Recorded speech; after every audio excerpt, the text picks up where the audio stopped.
Good afternoon, everybody. Man, I am pumped to be here today with y'all. It is 1 p.m. in May the 16th, 2022. And this is like an exciting time to be in the Splinterlands. I can't tell you how much like code we are going to be dropping over the next couple weeks in particular, and then couple months. Um, back I think it was February. Back in February, we all met up in Florida, made new teams, hired a bunch of people, reorged the heck out of everything, set everybody to work. And now, really not that much longer afterwards, like 3-4 months after. And now we have a lot of code that's like done, written, ready to start like rolling out here. Um, the boys will give us some updates on this, but validator nodes, the pre-sale starts next week. We have the ranked rewards changes that should be going live. Like it'll be on site in May and start right at the very end of May or start of June. The tech modernization, which is like basically the precursor to land going live. um, Wild and modern is coded. I mean, these are typically like a couple. Any one of those projects might have been like 6 months of us just working in order to get it out. And right now we have like air traffic control problems of like, hey, all this stuff is done. How do we get it all implemented all at the same time? Like now we have sort of like a bit of an embarrassment of riches. So I'm pretty stoked about just how much is ready, just how much is going on, and I bet that there's like a ton of questions about this. So anyways, I just talked. I should have said I'm Aggroed. I'm CEO and one of the founders of Splinterlands. I've been hosting these AMAs for forever, I'm really excited to go introduce some of the other folks here. You probably know Matt and you've heard Matt's voice before if you've been a part of this, but if not, Matt, do you want to come say hi and just give yourself a quick intro? Hey, hello, everyone. I am, founder along with Aggroad of Splinterlands, and I'm now the chief product officer rather than chief technical officer, which I think is a better position for me and for everyone else here in the space. And that's why we've kind of been seeing a lot of the product changes and work that's been happening that I hadn't had the time to take care of before. So that's me. All right. So Matt, what do you want to talk about first? There's so much stuff here. I imagine it's rank rewards, but if there's something else, then feel free. What's highest? What's top of mind for you right now? Yeah, I think this is going to be the ranked rewards town hall, and I think next week I'm going to be on. I'm planning to be on next week too, so 2 weeks in a row of me, and we'll probably get into validator nodes and licenses more on that one, as it should be, kind of right before the pre-sale launches. Okay, so rank rewards dropped, and looking through the comments, people are a pretty big fan of this. Can you kind of touch up on like just a really high level what we did, and we can get into the weeds a little, but what I guess what was the problem we were trying to fix, and then what was the like main strategy that we took to fix it? Yeah, I'll talk about it quickly, and you guys can read the post for more details. And I also wanted to get into a lot. I read through a lot of the replies, and I think there was some misunderstandings about some of the things. So wanted to talk about those and go through those primarily. But at a high level, we kind of looked at a lot of the issues we'd been having with the economy and reward farming and bots and all these different things. Um, and to be clear, we've specified over and over again ad nauseum that bots themselves are not an issue, and we have no intention of doing anything to try to ban bots or anything like that. The goal is to be an open game and product where there's nobody saying, who can play and who can't. But rather, we need to ensure that the economy and the rules of the game don't really favor bots, or generally don't favor people making thousands of accounts rather than getting a whole bunch of assets into one account and leveling that one account up. So that was the whole kind of drive behind these changes. And we kind of identified primarily that the starter cards were the main thing. The cards that when you buy a spell book, you can use a bunch of cards to play, even if you don't have them or you haven't rented them. and then you can earn rewards. So that was basically this like unlimited draw on the reward pool that wasn't adding any value back into the system. And we came up with an idea to have the starter cards reduce the value of the rewards that you receive through the reward shares mechanism, but that was only currently implemented for the dark energy crystal earnings.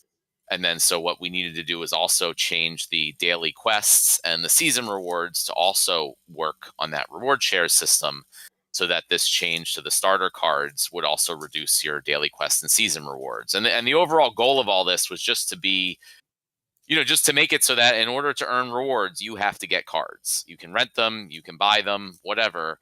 But you can't just come in and start earning rewards without ever having any actual cards in your account.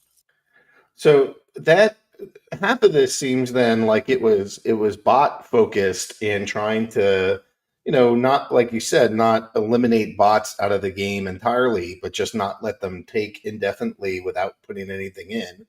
Well, But I we mean, didn't. it's not just bots. I mean, there are lots of non-bot accounts that also were just earning rewards from using the starter cards. So the bots are obviously able to take advantage of it to a much higher degree.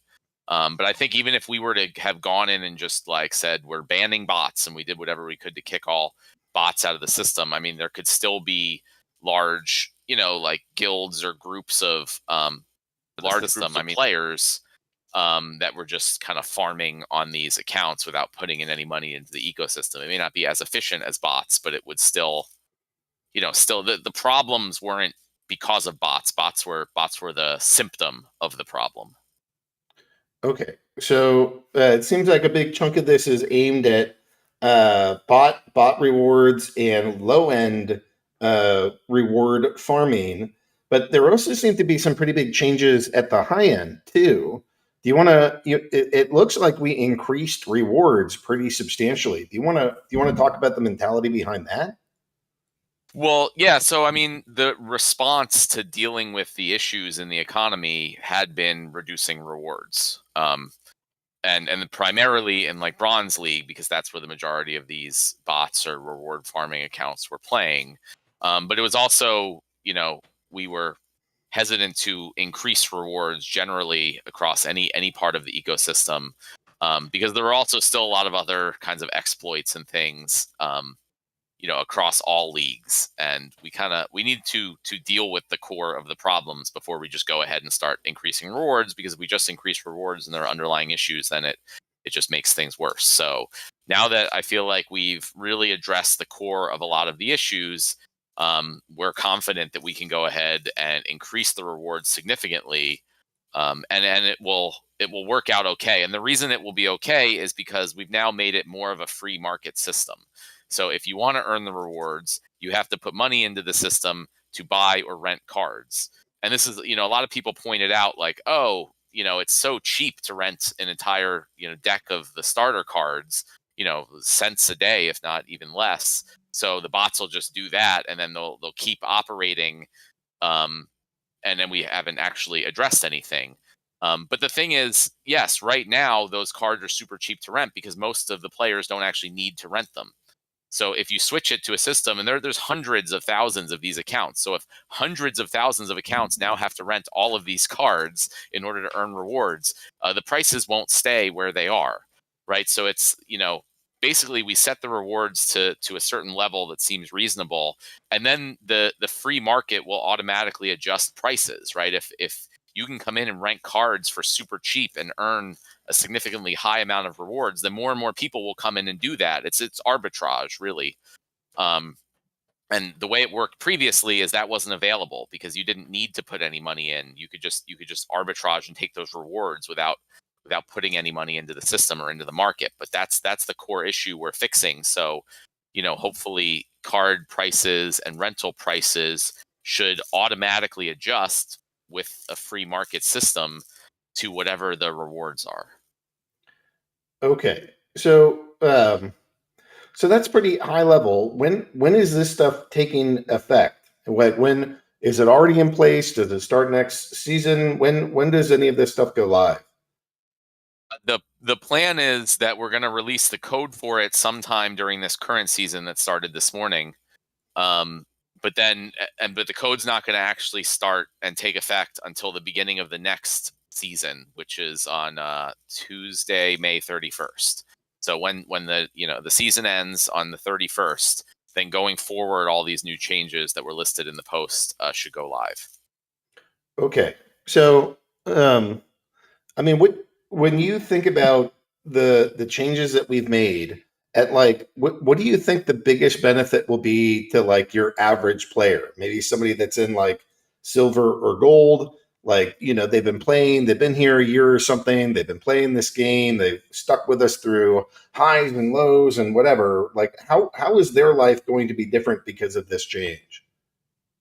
Mostly it's just going to be more rewards. I mean, we hope everyone's just going to see a relatively significant increase in their rewards, assuming they actually own cards, or rent cards. They're not using the starter cards. But there's a lot of little things, actually. To me, like you can kind of tell when a solution is a good one when there's also like other little benefits that kind of automatically come out of it. We're fixing kind of a couple main things that we identify, but when you kind of get a system built correctly, then I feel like all the pieces just sort of fall into place. So, some of the things this change is fixing is like, we know players, since the season rewards previously were based on your league at the end of the season, a lot of players would get up to a league, that was hard for them maybe, and then stop playing because they were worried about dropping back down before the end of the season. So going forward, with the new system, there will be no worry about that.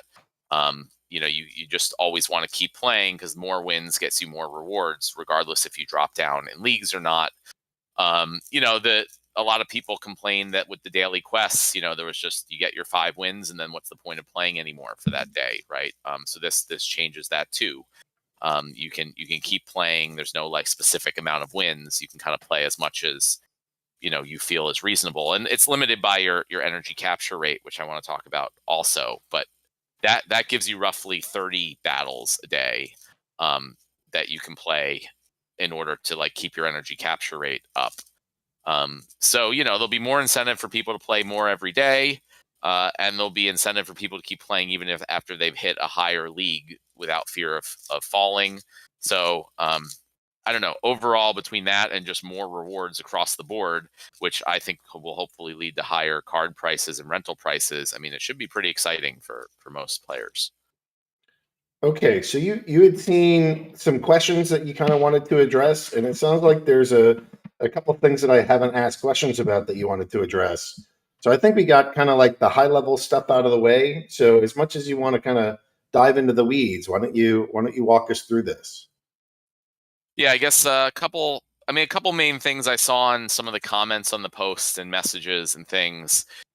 Some people thought that this change would encourage bots more, give bots more of an advantage. Because there was that chart that kind of showed how many reward points you would get on average for a battle in different leagues and how many you would need to earn a certain amount of season chests. And so if you look at it, it's like, oh, you need to win lots and lots of battles to get high numbers of chests during a season. So a lot of people kind of thought, oh, well, bots, since they can play 24/7, they'll be able to win way more battles than any regular players and earn more rewards. But actually, that's where the whole energy capture rate (ECR) thing comes into effect.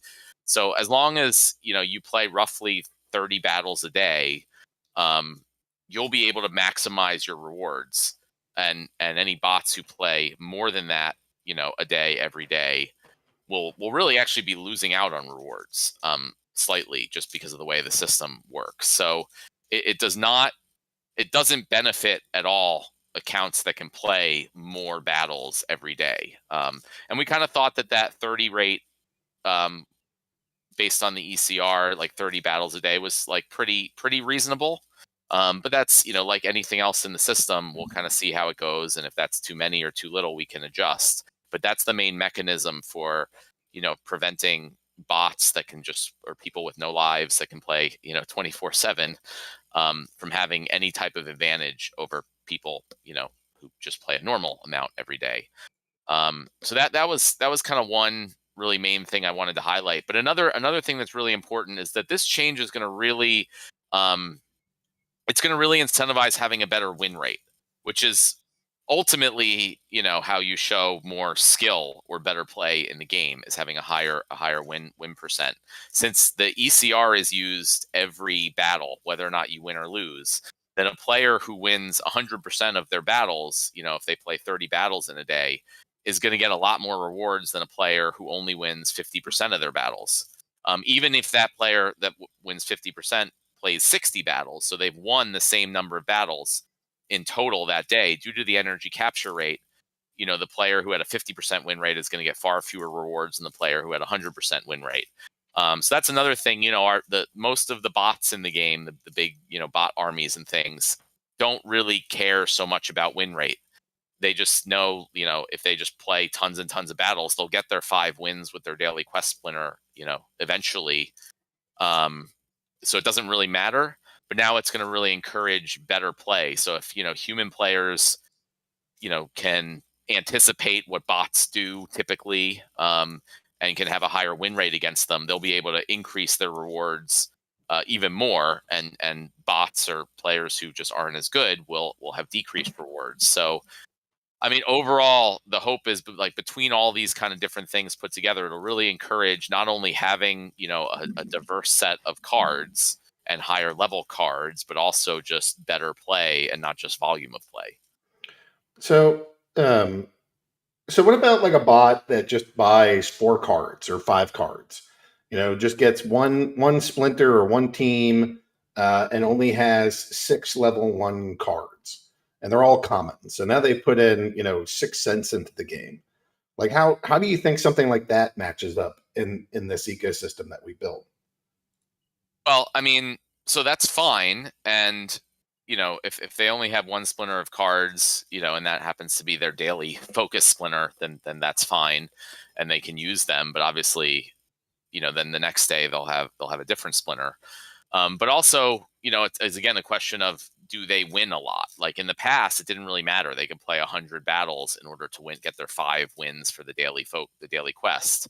But going forward, if they only win like 5 out of 100 battles, they're going to use up tons of their ECR and get extremely little rewards for it. So it's like, it'd be kind of a waste. And if they're interested in increasing their earnings, the goal is that they would be much better off getting, putting the funds in up front to get a diverse set of cards and potentially higher level cards, so they can really up their win rate. I mean, win rate is going to be one of the main things that determines rewards going forward.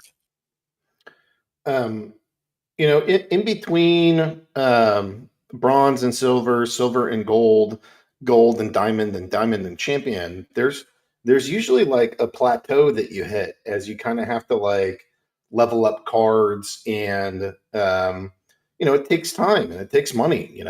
One deck might be a couple $100 and the next one might be a couple thousand.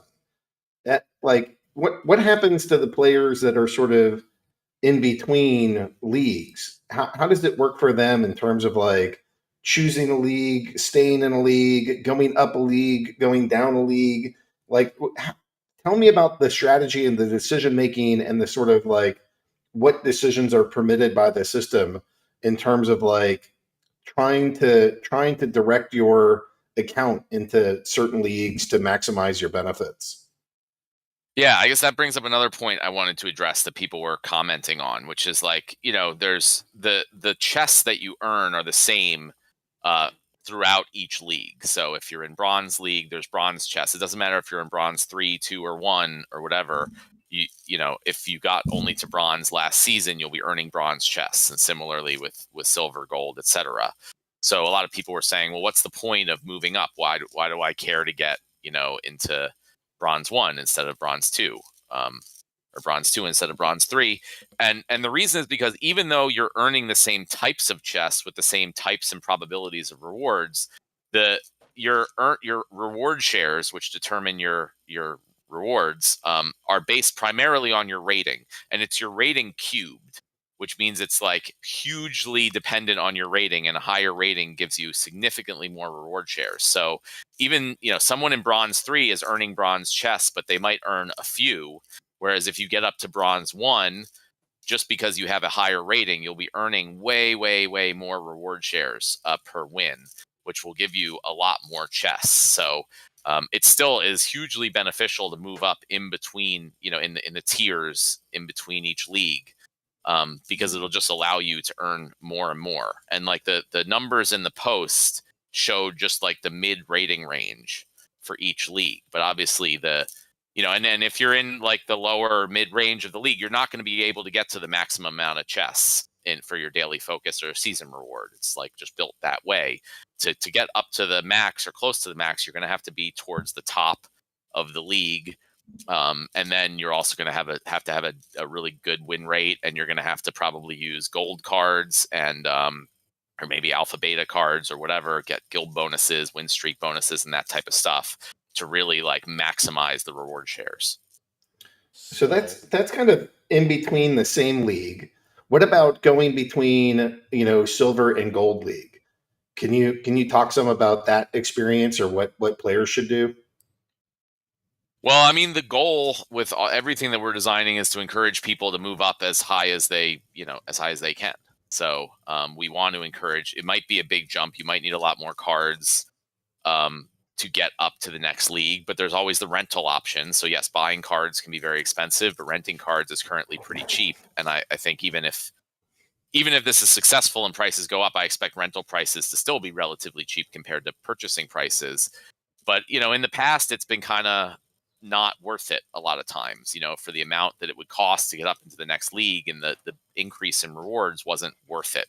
But now our goal is to make it worth it, very worth it, to encourage people to make that investment, to say, yeah, it's worth it for me to put in some more money to buy cards or to rent cards and to get up into that higher league, because you'll be earning, the rewards are that much better, where it's just, from a simple risk reward calculator, investment return calculation, makes sense.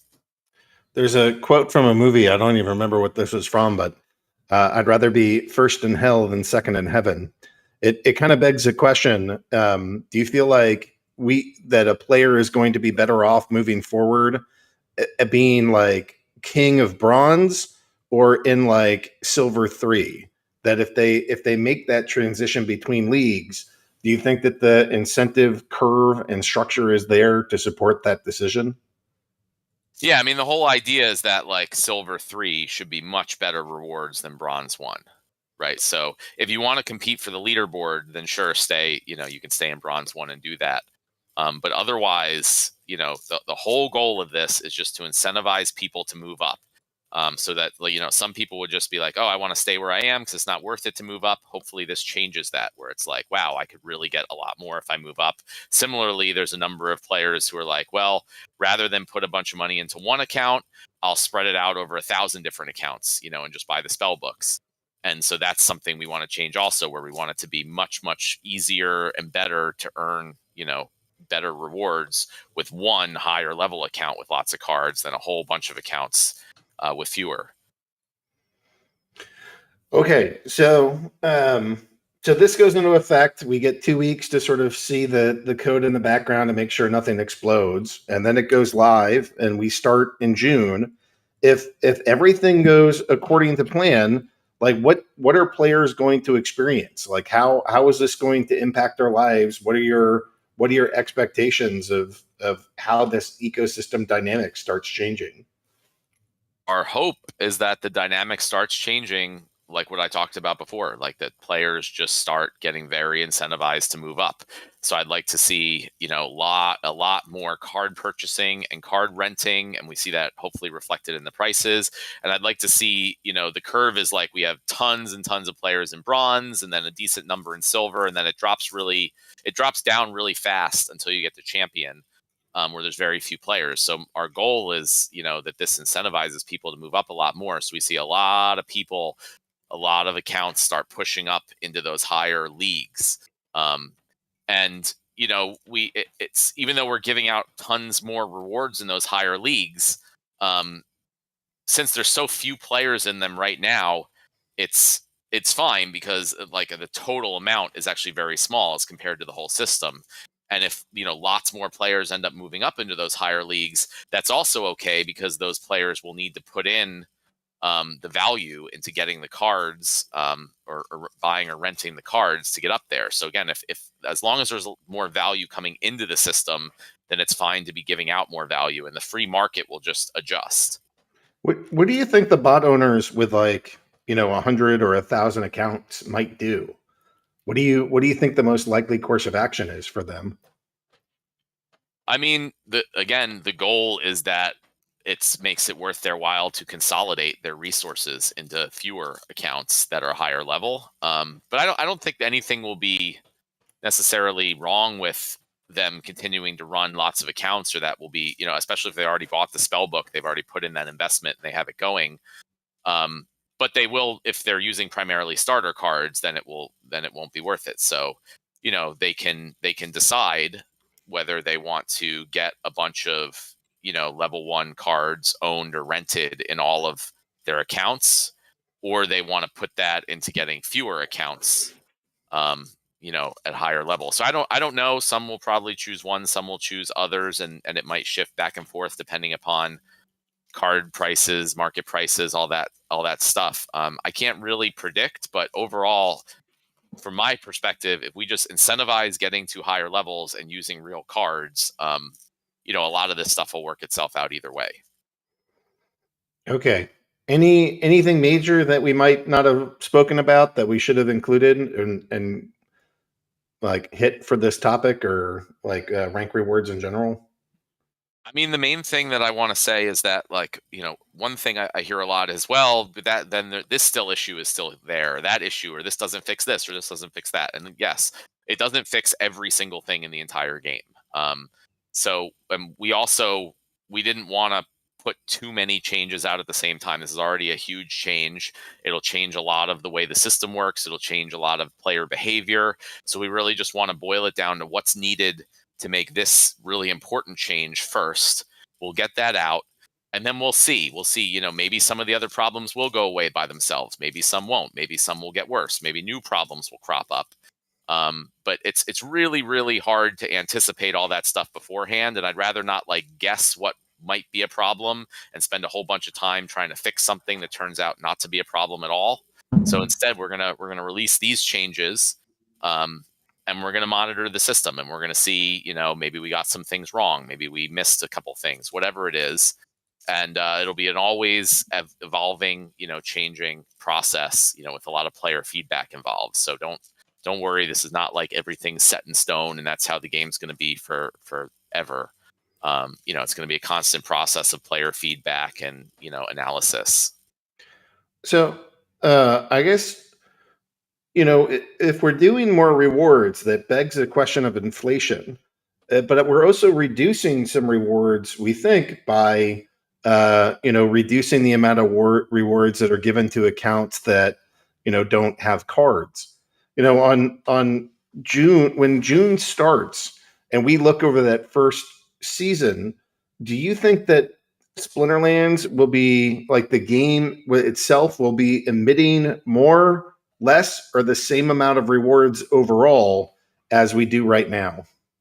Yeah, that's hard to say, and I don't know, but it's very possible that even though we are giving out more rewards, in the chest than we were before, the actual total amount of rewards in the system will drop if there are potentially hundreds of thousands of accounts that are no longer eligible for them, right? So it's possible that there will be deflation in the rewards, at least at first, and then if more and more accounts come in and actually put money into the ecosystem by buying and renting cards, and the rewards increase, kind of in tandem with that, then it's okay, right? So then inflation is fine as long as it's driving more value into the system. Like generally with general economy, some level of inflation is okay if there's also GDP growth. Like if the money printing is actually spurring more production and more productivity, then it's good. Like as long as the money that is being printed and spent ends up providing more value than itself, it creates value rather than takes away value, then the whole system kind of works. Now obviously that rarely happens with governments and central banks, But our hope is that we can get that system going here, where any reward inflation is as a result of more value coming into the ecosystem, and the idea is hopefully that value is more than the new reward inflation. Can I throw out one thought here? Yeah, go for it. Matt, how many cards are in the starter set? That's a good question. It is all the I don't know off the top of my head, but it's all the common and rare cards from both Like Untamed and 30 to 40 Chaos maybe. Legion. Okay, so if we say we'll just 7 round, we'll times just do 6, some round. 42. I'm sure somebody has it, but let's say 40, right? Yep. If we say there's 40 cards in a starter set, and let's say we have, this is really easy math, right? We say we have over 2 million accounts. That's 80 million cards right now that can earn in our economy that we're about to turn off. That's what's happening when we go live with this, is that we're removing 80 million cards' ability to earn out of the ecosystem. So if, like you say, what's the inflation, deflation in the economy, we're about to deflate the economy pretty significantly in the ability of earning, which is where all of that is going to go, is what we've been talking about for a couple of weeks, and we've been planning for months, is all that's going to go out to the existing community members. It's going to go out to the people that own cards, that are renting cards. All of that value has to go somewhere, and that value is now going to be redirected back to the team, and back to the team as in the whole community. Yeah, I mean, that's also how many cards would potentially have to be rented or purchased in order to do this. And if you look at the rental market, even though prices are very, very cheap for those type of cards, like the Chaos Legion commons and stuff, there's maybe like some thousands, of them, single-digit thousands on the market for rent. So if you even have like one bot farmer that decides that, hey, they want to take advantage of these prices and rent the cards for all their accounts, I mean, that's going to totally take away all the available cards in the rental market in one fell swoop. And I mean, there's like hundreds of thousands of these accounts in total. And so I don't know. It's really, I want to be really careful in the sense that I don't know exactly what's going to happen, but I do know that I'm very convinced that we are addressing the underlying cause of a lot of the problems. And then the goal is to just let the free market, as much as possible, sort itself out, because that's really the best way to handle these things. Is not like us or anyone kind of saying this is how it works, this is what you should do, like central banks. It's really just to kind of make a system that makes sense, and then let the market do its thing. Yeah. And I just I wanted to kind of get that leading question in there of, this isn't necessarily us just printing a lot more rewards cards or printing a lot more rewards.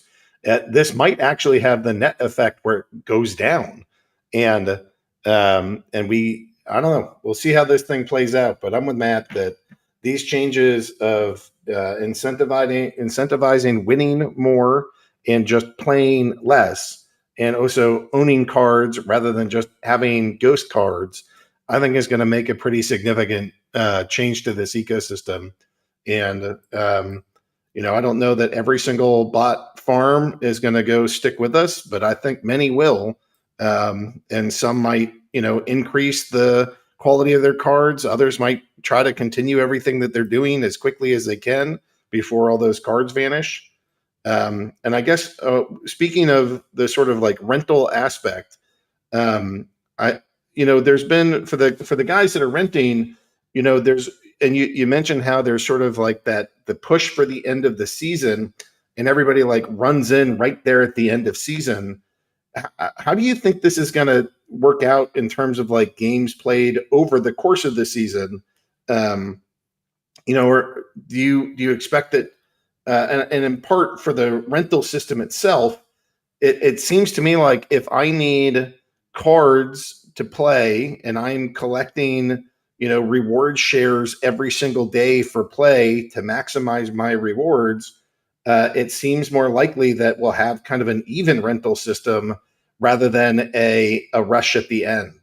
Again, that's another one of these like issues that this may inadvertently just help out, which is an indication that it's to me that it's the right solution. Is that, yeah, there's really no reason to just rent cards right in the last day of the season. It doesn't do anything, and you're just going to be you're only going to have a certain amount of ECR in the last day of the season anyway. So you'll just miss out. Like, you won't get higher season rewards. You'll get season rewards based on you having played for one day, right? So the way to optimize things here is to play roughly 30 battles every day, during the entire season. That's how you absolutely maximize all your rewards. And again, since the rewards are being increased in the chests significantly, like, it's not just maximizing them, but it should be way beyond what it was. So yeah, smoothing out the rentals will be really helpful. And we'll see how much this change makes that happen. But and I wanted to say too, in the old system versus new system, I think another way to think about what you just said, and the way that gets me excited about it, is if I looked at 14 days, our average season is 14 days. And if you could have literally played one day, got up to where you wanted to be for your end of season rewards, and logged out the rest of the season. And the data that we had said a lot of people were doing that. They were playing one day of the season to get their rewards. And they weren't even doing their dailies. They were just focused on that end of season cliff. So now, as you were just saying, Matt, the thing I like to think about is, imagine a world in which 2 or 3 weeks from now, everybody is going to be playing 14 times more. They're encouraged to play 14 times more to earn rewards every day. And I think that's what got me really excited about this change. Is really, it's not just about the earning potential, that we increase the earnings. It's about the fact that we're actually saying, hey, it's more valuable for you to be able to play every day of a season. And that's 14 times more than you were before. And we did cap it with ECR. So it's not just like, oh, play 1,000 battles a day, but it's a reasonable, hey, if you enjoy Splinterlands, you enjoy the entertainment that we provide, we're giving you a clear, meaningful reward for participating in the economy, in the game as a competitive kind of match. So I think that's really exciting to see, like, that kind of numbers kick out to our community there. Okay, Matt, any final thoughts on rank rewards changes that you wanna bring up before we start moving off this? Well, I mean, there's going to be 12 new reward cards. And, some people have said, oh, that kind of inflates the reward card supply, but it actually makes each individual reward card Harder less to earn. likely, harder to earn, or less likely to be in a chest. So in some ways, it sort of makes them, harder to get rather than easier. But I think that was one of the things I definitely really wanted to do. It's not directly related to this change. The change would work fine without new cards, but I think it'll add a lot to the excitement. There's some really cool ones, I think, in there with the new reflection shield ability. And at some point, when you let me know, Aggro, like, we could. Let's do it right now.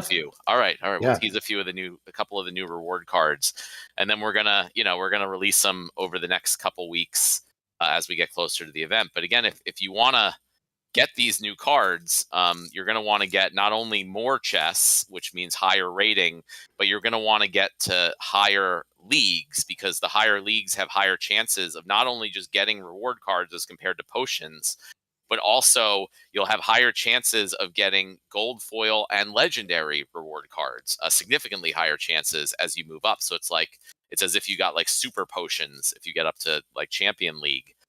For those cards. So much, the champion or the diamond players will be getting, even if they don't get that many more reward cards in total, they'll be getting more gold, and they'll be getting more legendary, and that means more gold legendary. So here's one I will drop in here. Upload to Town Hall. There we go.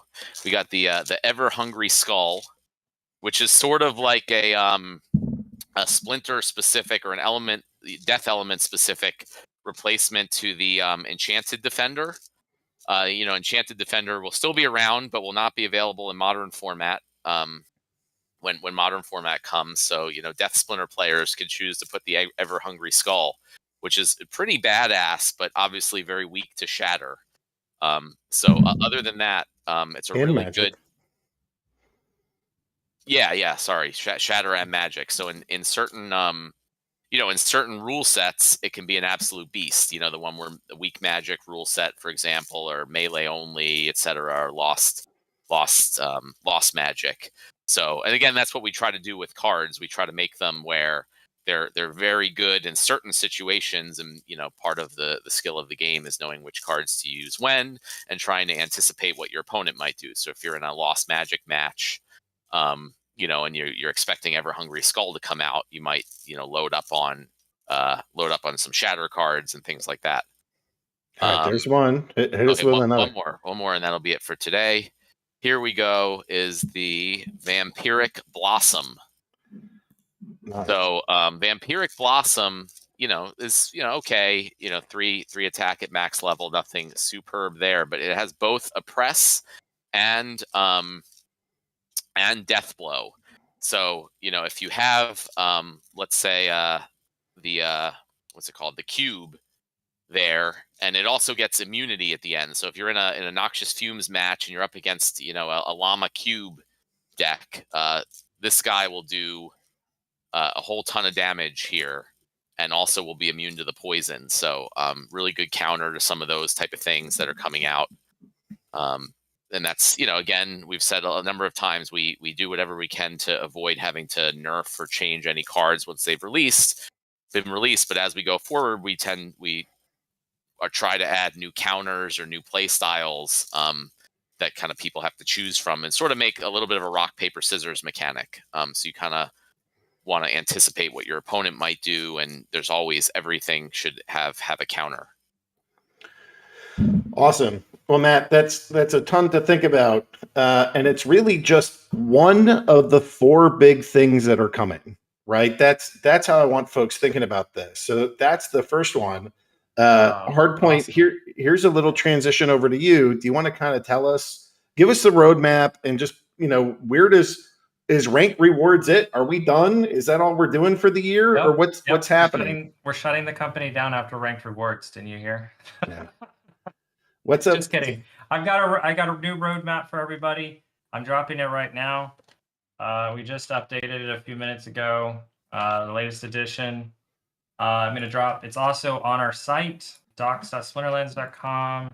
It's out there, so you guys can check that out. Have a look. So here's basically how we're stacking the deck for the next couple of months. We'll get some dad jokes in before the end of the session.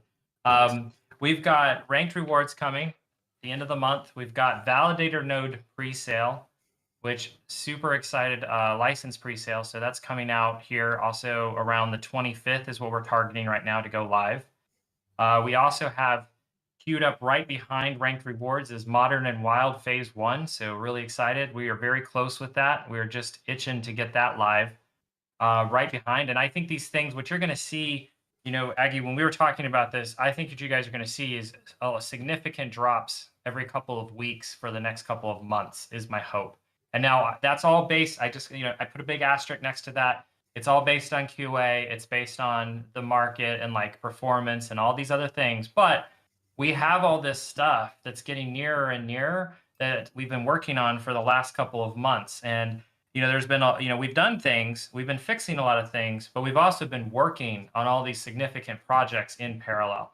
So what you're going to see is Modern and Wild hitting. After Modern and Wild goes live, very excited, we'll be dropping almost in concert 2 major more updates to the game. One is a tech modernization phase 1.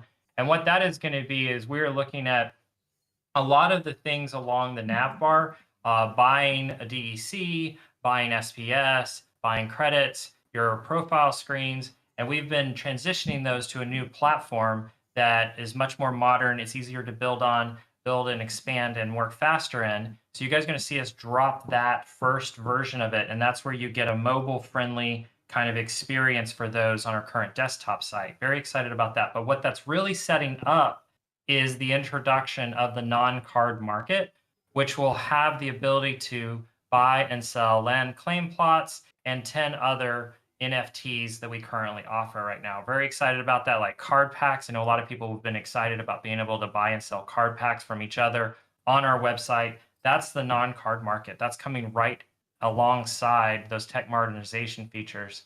And right behind that, or on top of all that, we also have Rift Watchers, which is our mini expansion set that's coming out very soon.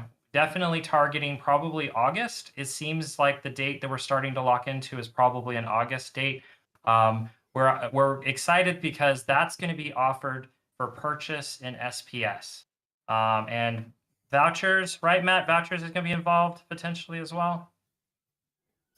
For Rift Watchers, yeah, vouchers, SPS and vouchers. I mean, it'd probably be something very similar to like the Chaos Legion, like pre-sale and things like that. Like you'll require vouchers initially to get them early on, and then you can get bonus packs and additional benefits with vouchers, but you don't need them after that phase. But it's going to be 100% SPS, so which is going to be really exciting, especially considering recent market pricing. And it's not just SPS, but it's SPS going to the DAO, right? That isn't funds that are going to the Splinterlands team. Those are funds that go back to the community. And then the community can decide to burn them if they want, or whatever. So I mean, hopefully around this time, we'll be getting the validator nodes live, and that comes with the beginnings of the governance voting, and the community can start deciding what they would like to collectively do with some of these funds. And also, I think if I remember reading it correctly, you were saying we're going to burn 80% of the SPS that's spent on Rift Watchers. No, that's the license nodes. Oh, that's the license. Yep, that's right. So that's also something else. Maybe Matt, you could just talk about the purchasing of that. How is that right now? We've talked about it in the past, but maybe you could give a 2-second overview of how that purchasing is going to affect prices and what we're selling it at. Yeah, so we're going to talk about this a lot more next Monday, when it gets close to the actual validator node license sale going live. But just real quick, the plan is that the licenses will be priced in US dollars, but you will need to be purchased using SPS, and vouchers give bonuses or discounts. And 80% of all the SPS spent is just going to be straight up burned, and the other 20% is going to go toward the DAO, with the goal. I mean, ultimately, it will be up to the DAO stakeholders to decide, but the goal is to use that and kind of build up a fund to continue incentivizing validator node operators once the 5-year period ends, where there's no more SPS being minted. Thanks, Matt. Yeah, like you said, we'll talk about that next week. And then I just want to mention the non-card market and the tech modernization is really the first step into land. We really felt that when we built land is an expansion that is larger than the existing game when it's fully completed. So we wanted to make sure we built that off the best tech we could so we could move as fast as possible. So this really is the first drop of land in a lot of ways. It's just a subtle thing where you'll be able to buy and sell claim plots, but it's really the tech underneath it is how we're going to be evolving and launching land itself. So as soon as that goes out, what's really exciting, and this is sort of an interesting thing about the roadmap, is a lot of these items here, when they come off, so we just looked at that, and that's like almost kind of 3 to 5 items are getting dropped off within the next couple of months. We have teams that are going to be working on other things like land, digging deeper into land. There's a bunch of other projects. I know people are excited about boss monsters, but we have a lot of teams that are going to be shifting gears and looking at the next phase of projects. So what you guys will start seeing as these projects come on and roll off, you'll see those teams rolling onto other projects. We'll just start queuing up that. So you guys are going to get a bunch of drops, get a whole bunch of stuff coming out, and then you guys will see a whole bunch more stuff getting queued up and a lot more excitement coming towards the next Q3 and Q4 of this year. Yeah. So I wanted to talk about also DEC really quick, because we announced that tomorrow's release should allow packs and potions to be purchased with dark energy crystals at a fixed rate like we had in the past, and a lot of people had a lot of questions about that. So if we have, I know we're running out of time, but no, we only have one page of questions, so I think it's okay to run over. I'm planning on going to maybe like 2:15 or 2:30 before going into general questions, so I think we're okay right now. Still, go for it. Cool. And I apologize to everyone else on the call that I'm kind of taking this one over here, but we got a lot of stuff going on, and a lot of questions coming up from the community that I want to address. So, you know, and it's also very topical with all the Terra Luna stuff and stable coins and all this stuff. So when we initially launched Dark Energy Crystals back in 2019, it was the goal that they be a relatively stable coin, and I think that's super important for any projects like these. Where there's a market, you need a native token to do atomic market purchases. And if that native token can be relatively stable, it makes a much better and easier experience for players. Like, I always hate using OpenSea and listing things or buying things with Ether, because you list something at $1 value of Ether and then the price drops 50% and someone buys it and you kind of lose out. So I think stable coins are hugely important for the entire crypto space, and games are no exception. So in 2019, that was our goal. And we kind of thought about, well, how do we prevent it or try to help it from not going down too much in value below our intended pricing?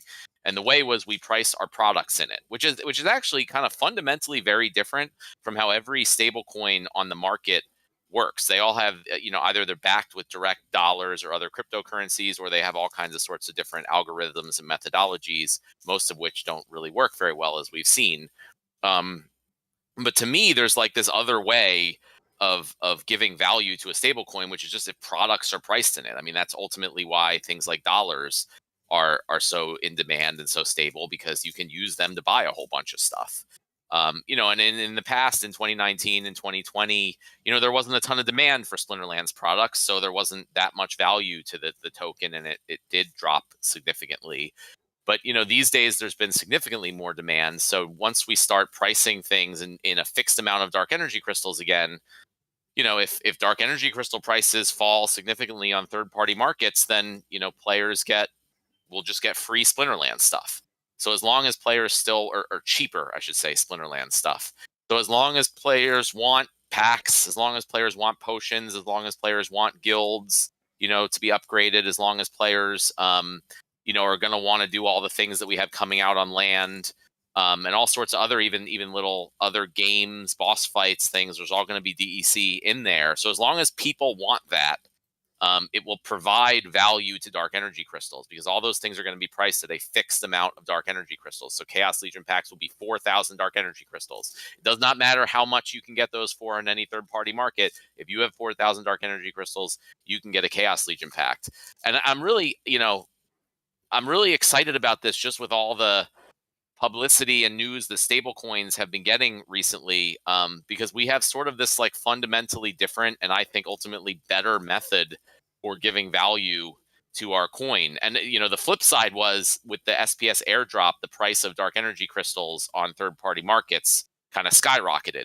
So we have been so focused on the downside, it kind of never really entered my mind that dark energy crystals would ever be so in demand that they go above that price so significantly for a period of time. But that's actually the much easier problem to solve, and for that I would do it in a similar way that Terra and Luna did. Their problem was on the downside, but on the upside it worked very well, where you could burn $1 worth of Luna to mint 1 Terra. So similarly, like my goal, which would probably be later this year, after the airdrop's done, is that, and when the validator nodes are live, is that you'll be able to burn, anyone will be able to burn $1 worth of SPS using the current prices from external markets via the price feed mechanism, and mint 1,000 dark energy crystals. So that way, if ever anything happens where a lot of people want to buy things in the game, they want to get dark energy crystals, and prices go higher on third-party markets, all that value will instead go into the SPS token, and the DEC token will hopefully stay relatively stable, which is ultimately our goal, because it's better for the game and the ecosystem. So,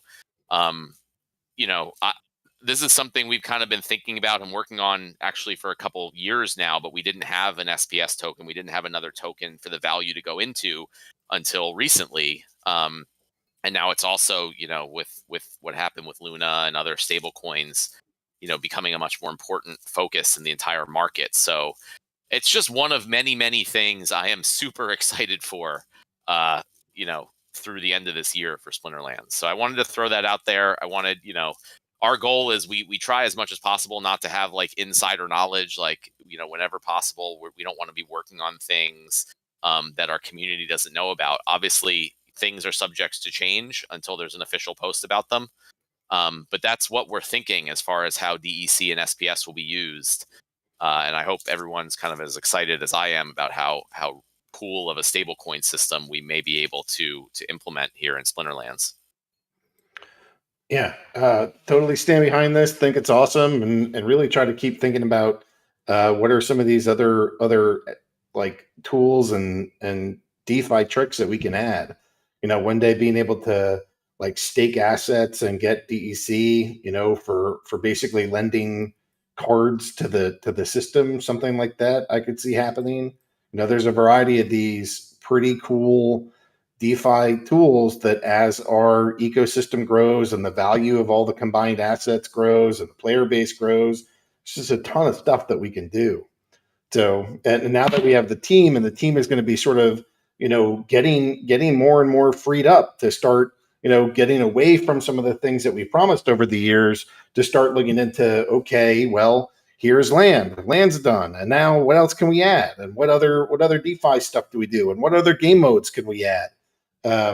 We finally have the 4 teams kind of cooking around the clock, and as you can see from that product roadmap, I guess, Doogie, are you still there? Are you on the call here, Doogie? I sure am. Oh, here. perfect.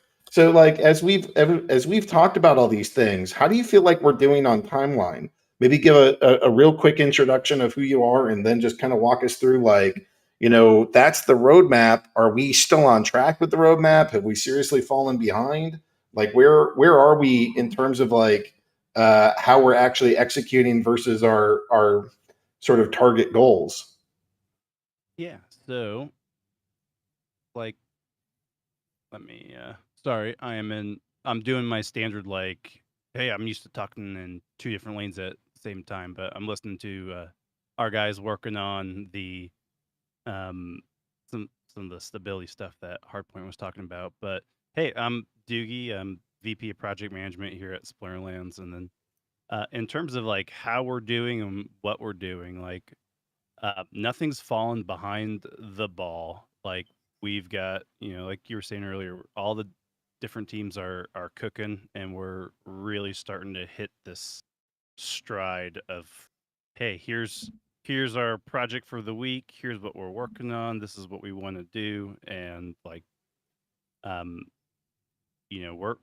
there is definitely no lack of ideas or creative genius to continue making our game better. So like right now it's just we're kind of in this exciting phase of like all of these projects that have taken a good bit of time and effort to prepare and build up and code and QA.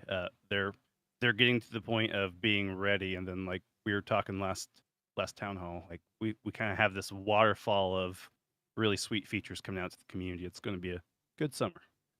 Awesome. Yeah, I mean, I'm not in the weeds on the development every single day, but I do keep track of the tech progress to the best of my ability, and I haven't seen anything.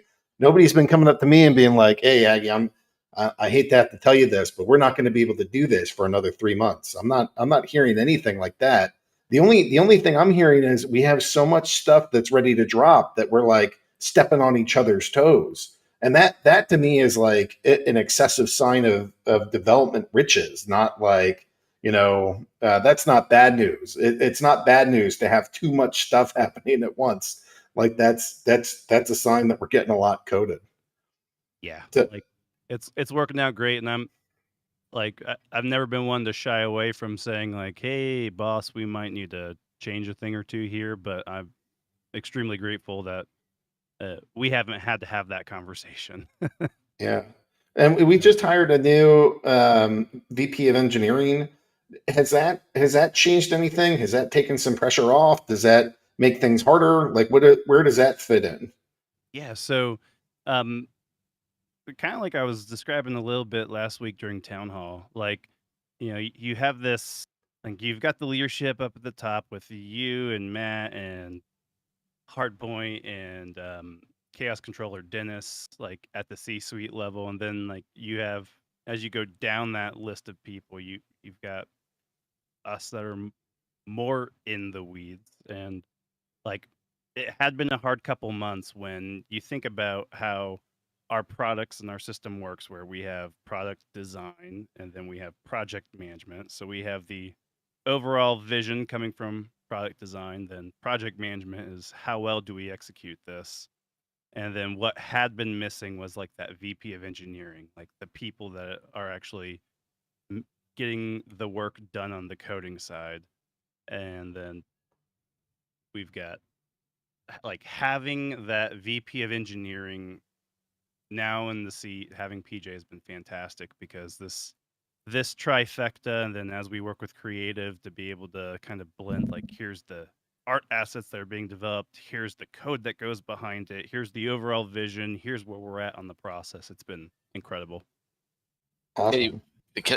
Maybe I could say a couple words about PJ, who isn't able to be on today, but we're definitely going to get him on one of the town halls soon. Yeah, do the thing. Yeah, so obviously we loved K-Bucks and we're sorry to see him go, but him, like most of the other people in the organization, don't really come from a crypto and blockchain development background. So they're fantastic coders, fantastic managers, and able to really help us get things done. But PJ has, I would say, way more experience and knowledge than I do in this entire space. From everything from having done his own blockchain projects, he's done a whole ton of NFT projects himself. He's worked with lots of he's tons of big names in the space and big companies on all these different projects. He's seen firsthand projects and economies that failed and have done well, and it's really exciting for me to also be able to really start learning from him, rather than me typically doing more of the teaching role. So I think we're all, as an organization, just super extremely excited to have him on board and kind of leading the engineering team. He's also almost immediately brought in a few other really experienced people, not only in development and running systems, but in the entire blockchain space. And I just think he's and him and the people he brought in, plus everything we're kind of doing. One of the things I kind of see is I'm excited, but also a little worried that when all these things start hitting towards as we get later in the year, we're going to see potentially another explosive growth phase like we saw last year. And my hope is that we'll be ready for it this time. And so he's, going to be a huge, huge important part. Obviously, Hardpoint is a key piece too, but them together are going to be such a key part of making sure that we are ready ahead of time for what I hope will be another potentially even bigger, increase and kind of blow up of everything in the game like we saw last year. So really excited to have him come on. Maybe next week, I'm not sure, but you guys should definitely try to make sure to be on when he's here to just hear him talk about his experience, because it is far surpasses mine. So I was gonna. Can I just say one other thing real quick? yeah, do it. Yeah. So I just wanted to say too, like what Matt said is probably it's been a dramatic having PJ hired. He's third week here now. Was super important because I really was underwater with so many things. Literally getting him on board, it was like starting to get be able to breathe again. And very long days, lots of meetings, and like we did a big reorg in the tech side to help get better alignment with better management of direct reports and also just strategic vision and getting alignment with that. But I mean, really, what me and Matt always talk about almost on a semi-weekly basis is like, I'd love to get back in coding and contributing more. And so I'm starting to feel like I actually have enough space to start maybe carving out some of my week to start doing that again. And this week was the first week where last week, end of it, and this week is the first time I'm really getting back into it, which is just showing that how much air I'm able to breathe now on my schedule, having new leadership here. It's also exciting, some of the new guys, which we'll hopefully introduce to you guys in the next coming weeks, just I'll be honest with you guys. Like, you know, when we talked about this like 6-7 months ago, trying to bring talent in, bringing the 3 guys that PJ brought in, it's amazing being able to talk to these guys at the skill level that they're at and what we're bringing into house. Like, we really do have talent that is unprecedented in my career. I've never worked at a single organization of this size that has this much talent at this level. And to me, that as someone that's been fairly successful in their career, it's such a rare thing to experience. And I want to say that's really exciting to me because you don't really see that maybe day one. Although I will say, like, just that impact was being felt this weekend because one of those engineers was working with me this weekend. Revity actually is his name. He's one of the architects that's joined us. Was working alongside me and Butcher Block through the weekend to get these performance issues resolved for you guys, and actually made a huge splash just this weekend and even today, helping us hotfix the system and bringing system under control. So that's been awesome to work alongside these guys, and just I'm really vouching for them because it's like I say, when I meet talent, it's very rare to see this kind of level of talent here, and I'm just very humbling to be able to work with people that are smarter than I am. And I'm super excited. And what that means, like Matt said, is the next couple of months as these guys get on board, get ramped up, because they're still only partly part-time right now. They're not even full tilt yet. So when these guys get full tilt, it's just going to mean so much more excitement for what we're able to do. And I think you guys, I said this in sort of the November and December for those of you who's around town hall. I said, you guys don't realize how big of a deal the next 3 to 6 months is going to be. And here we are sitting in May looking at literally drops hitting every couple of weeks into the summer. I'm literally telling you guys what I think we're capable of now in the next 3 to 6 months is actually double or triple what I was predicting in the end of last year. So be watching because there's big things coming from Splinterlands. When Matt first told me, hey, I met this guy and I talked to him, and I think should be our next VP of engineering. He also said something that I haven't heard him say the entire time that I've known him and we've worked on this project. And he said, I think this is somebody that could replace me. And now that's not meant to be negative. It's not like Matt's going anywhere. It's just that's the first time in 4 years that he said this is a person that has this complete skill set. And that, he said that, I'm like, all right, I don't even need to meet him. Let's hire him. And I met him, and I think he's fantastic, and I'm stoked for this. But the quality and caliber of this team keeps getting better, and I think the amount of code we're going to push and the things that happen because of it are going to keep going. I also want to add real quick, people like PJ and the people he brought in, and this applies to Hardpoint too, and a lot of the people in our organization really, with these type of skill sets, they have just sort of an unlimited amount of jobs and opportunities available to them. So they're not like the type of people sending out their resumes and like hoping to get a call back. Like they can kind of pick what they want to do. And there's so many organizations, some way bigger than we are, that would be happy to have them. But the coolest thing, and I heard this from Hardpoint when he came on, and heard the same thing from PJ last week, was that this is what they want to do. So they've seen all these things, and they think that Splinterlands and what we're doing here and what we're planning to do is just so cool. I mean, they're all also gamers, right? They like this stuff. This is there's a lot of financial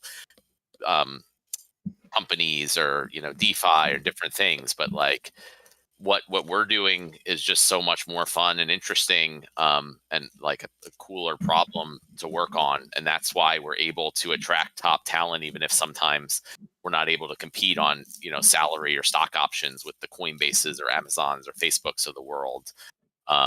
So it's cool, it's great. And as our players, I expect most of you feel the same way, but it's also good. I like to hear that it's not just me, it's not just Aggroed who think this is super cool. And that's why we sort of, give our whole lives to this thing. But there's lots of people in this space who are like some of the best at what they do in their respective fields, who are, have all these opportunities, and they're like, we want to work on Splinterlands. So that's always awesome to hear. 100%. Yeah, the team is freaking awesome. Speaking of members of our team, maybe Chatter and WeirdBeard, you guys can give us a little bit of a marketing and tournaments and brawls update. Where are we in life? What are we doing? I don't want to belabor this too long because we did just kind of have 2 more marketing focused versions of this. But if you guys can catch us up to speed, what's going on, and how are we planning on making sure that the word gets out about rank rewards and validators and land and wild versus modern? Like, there's so much happening. How do we make sure that people are hearing about this? What's the plan and how's it going? Yeah, going well so far. Ton of things under wraps and being worked on right now. Partnership side of things, Rad AI is one of the latest partners we brought on. They've been working with us to do a whole bunch of episodic content. So there's a whole bunch of kind of like multi-touch content from top of funnel all the way to bottom of funnel on users' journeys. They're doing that through a whole bunch of influencer activations with us, as well as a whole bunch of PR and a whole slew of other things too. PR is always going to be firing. Potion is another partnership we're working on. So mana.app is the kind of parent company of them.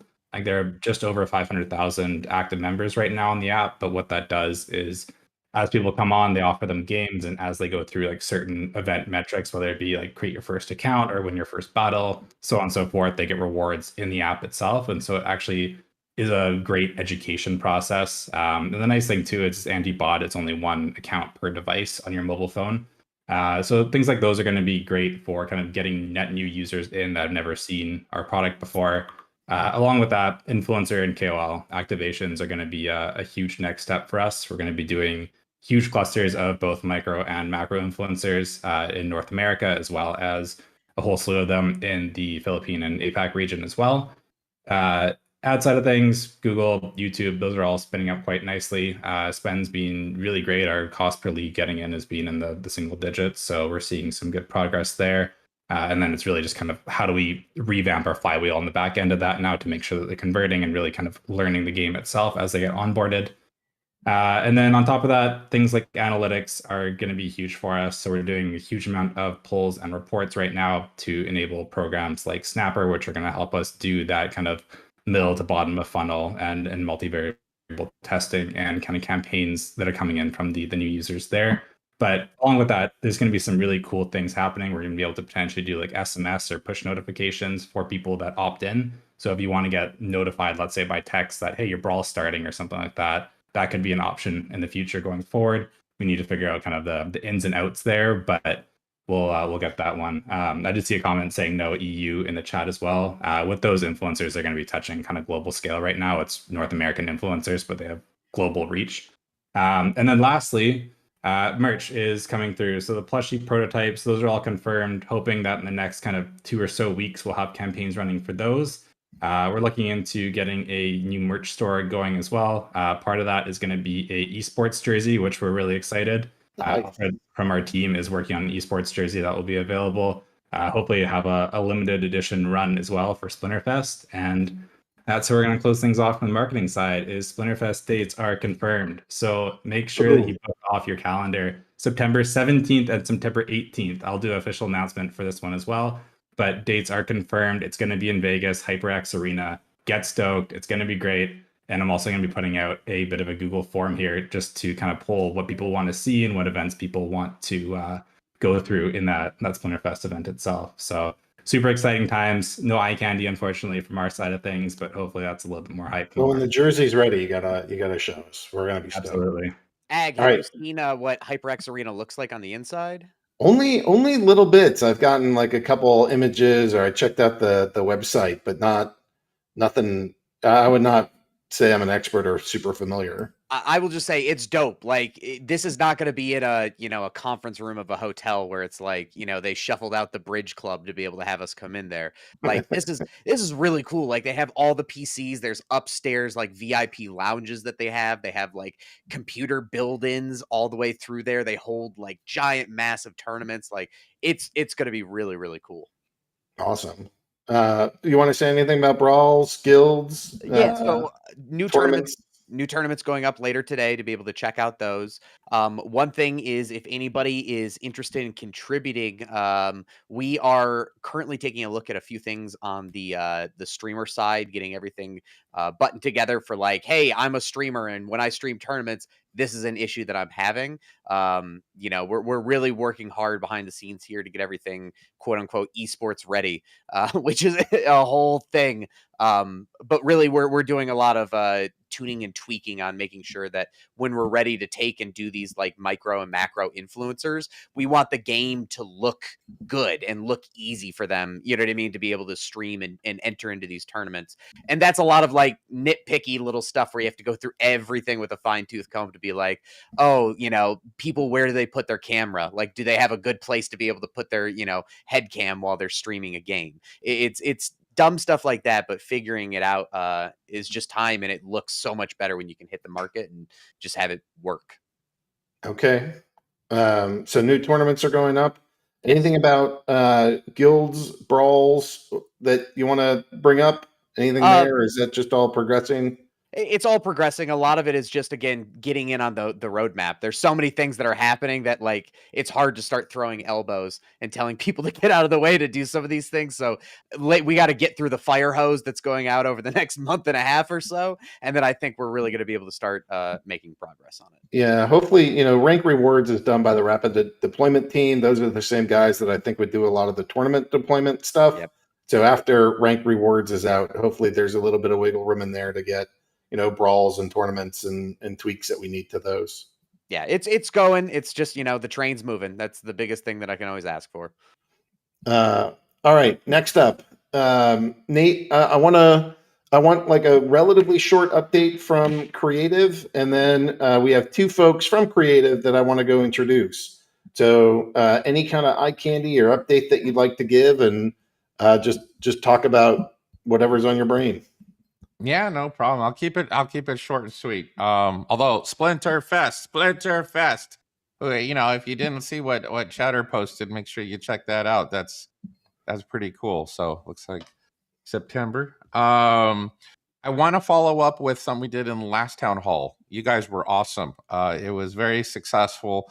The creative team was very happy to share these different perspectives of Countess Sinesh, one of the legendary reward characters coming to Splinterlands. So you guys overwhelmingly selected one of out of three options. You chose option 3, and so I'll share with you the outcome, the final how she ended up after she got colored up, and there you go. You got a new wallpaper now as a result. But that is nice. Countess Sinesh. And the result of that is because of you, the community. And I look forward to doing that more often, where you guys get an opportunity to kind of like give your opinion on how you want some of these characters to look. Other than that, I don't know. I'd rather just kind of speak to, you know, the folks coming up. I think we got one of our narrative team members and also one of our music team members. So, you know, if we do Aftersound next, I want to just make sure that people have an opportunity to know what we're talking about. So I'm going to throw down the last lore post that we did.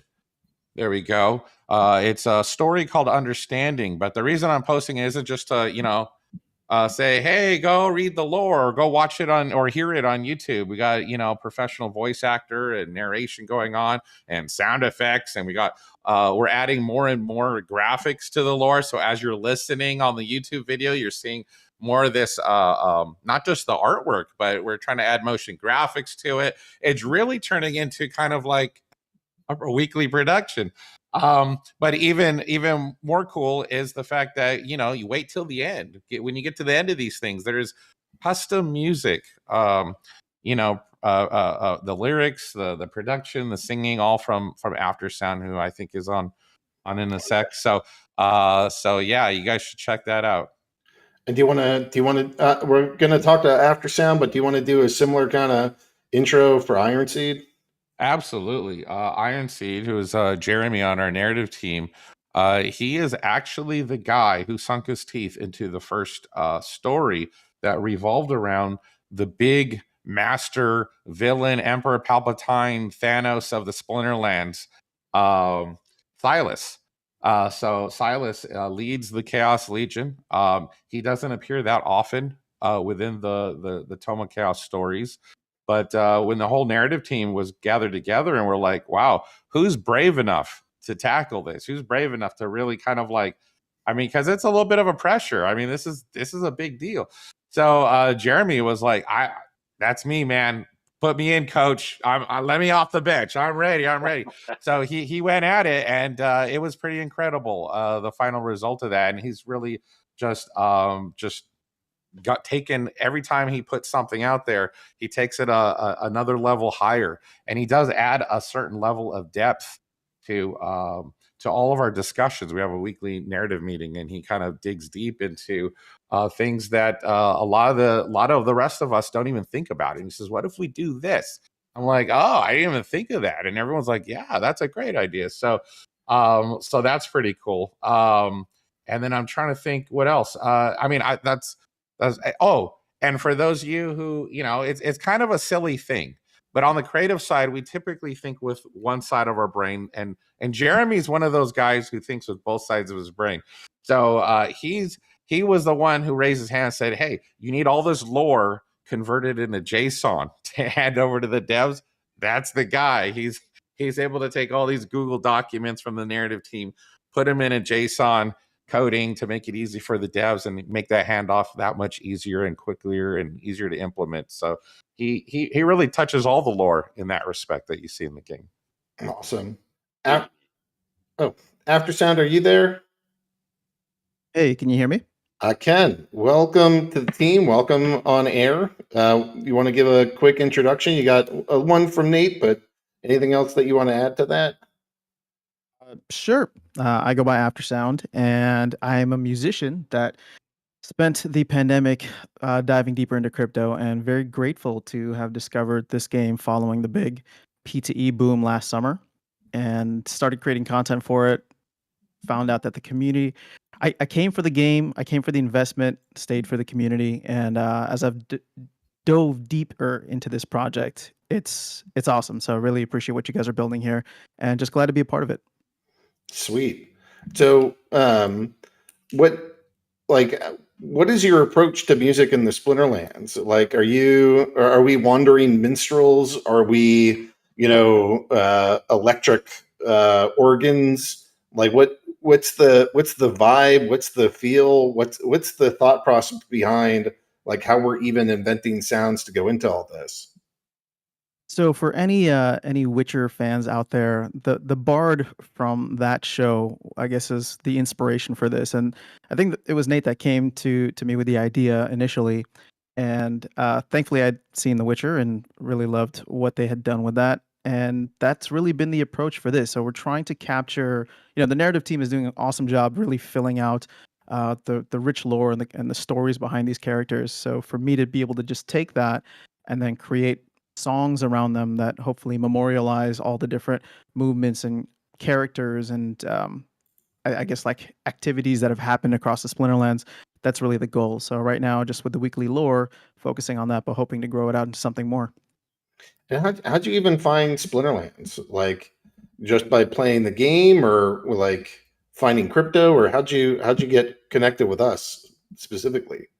So I've been in crypto since 2017, the last time Bitcoin made its big run.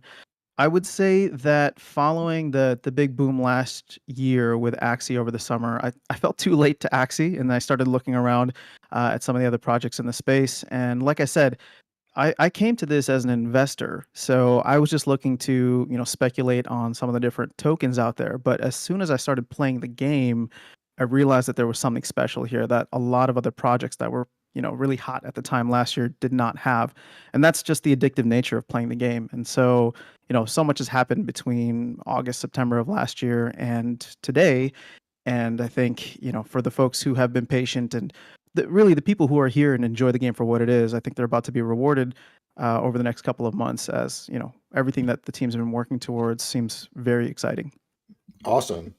Well, unfortunately, I got to keep these intros a little bit short today. I typically do try to go longer. anything you want to leave us with, like anything that we should look forward to, or anything that you're like really passionate about that you just want to make sure that we all know before we move on to Ironseed next? I mean, I'm just as excited as everybody else. You know, I like to. It's funny. Hopefully, this doesn't come off the wrong way, but I like to think of myself as a Splinterlands player before a Splinterlands team member. But in a way, I love approaching it that way because I'm just as excited, if not more excited, than everything that's happening here. Yeah, I think we're all a bunch of nerds here. Like we all dig the game. We're all waiting for the different things. Like Matt said, I need to get land out because I want land.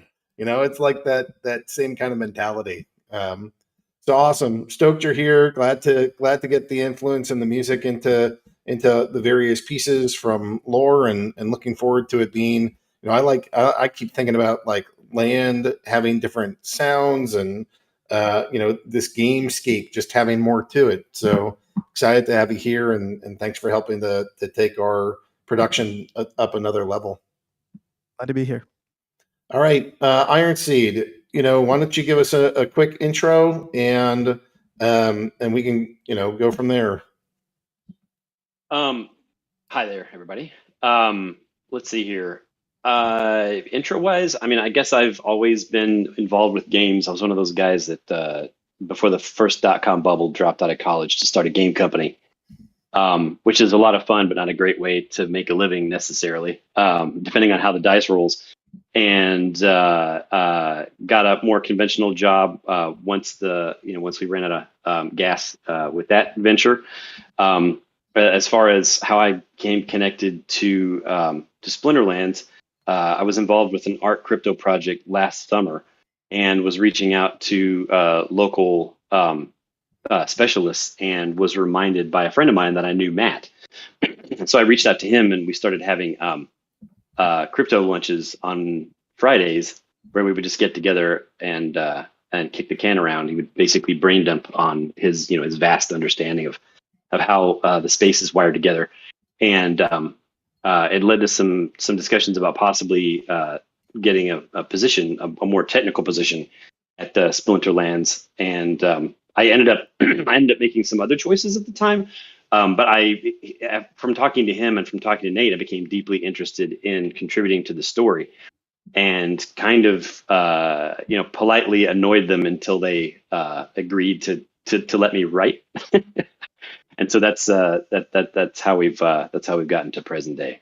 So what is the story arc of the Splinterlands in your mind? Like what are we here representing, or what are we here? You know, like one of my favorite lines out of college was something like, you know, plays and movies are usually some kind of thesis, and instead of just having like a very linear logical argument, it's played out through characters and storylines.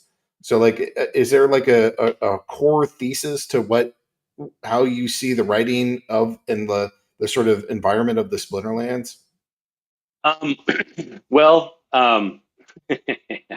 that's a good question. That's a deep question. I think, I mean, if we're looking for big themes here, I suppose one of hope is important, which is interesting for me as a writer, because my own natural tendency is to make everything end in the most horrible way possible. I like to bounce my writing off of others because it tends to end in, mind-destroying, universe-ending apocalypses. I Lovecraft is a strong influence, for example, for myself.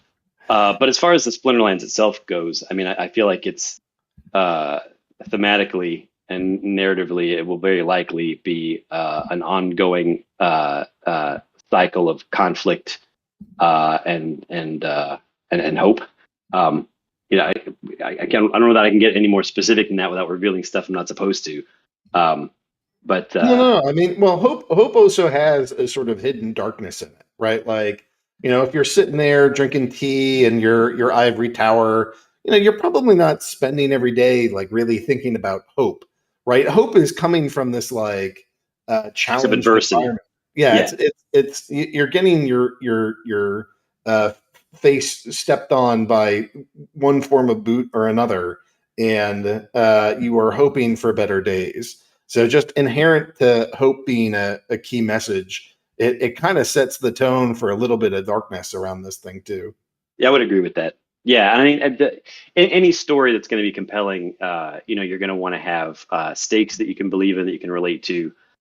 So you can't wander too far off into stories about gods and so forth. You kind of have to keep it grounded somewhat. So there's that as an influence as well, I suppose, as we work through this. But yeah, I agree with you that it's, you never want to stray too far from that, because you don't want a story that's uninteresting by being even sort of between the bigger story arcs. I don't think you want too much calm. You kind of want to always be hinting at the next cataclysm, even if it's only minor threads that sort of hint at it, as opposed to spelling it out explicitly. I have long thought that good foreshadowing is like the hallmark of the best writers. And Lord of the Rings sometimes bothered me in that, like, oh, this random thing that was never mentioned suddenly happened to save everybody. And like, yeah, I get he had like that as a thesis and that was cool, but that bothered me. And then like with Harry Potter, it always felt like here's this big reveal that comes at the end and nobody could have ever guessed this. And there's just times in the kind of like big the major sequences that I wish that there had been better foreshadowing. So weaving that in without being too obvious, I think, is a critical part of like having the story make sense. Yeah, I would agree 100% there. I can't agree enthusiastically enough about that, actually, because I feel like people too often as writers sort of they're sort of like they're too close to what they're writing, and so they have their own ideas about how something should end, and so they tend to, unless you're deliberate about it, you tend to write towards those very sort of simplistic threads to sort of resolve the things that you had in mind. But I feel like to do this well, especially working with a team of folks, I try deliberately to include as many obscure references to possible other things as possible, just to create interfaces narratively, either with future stories that I haven't thought of, or with other material that other people on the team have, because it just gives you a lot more to work with. So, that thing that you mentioned, because you mentioned it, however many pages or weeks or months ago, you have that as connective tissue to connect to something else in a way that's realistic, to not sort of violate the contract with the reader, or in this case the player. Exactly. The term was eucatastrophe, and it's sort of like the universe will save us all if we have good intent or something. And that was like a real thought process that Tolkien had.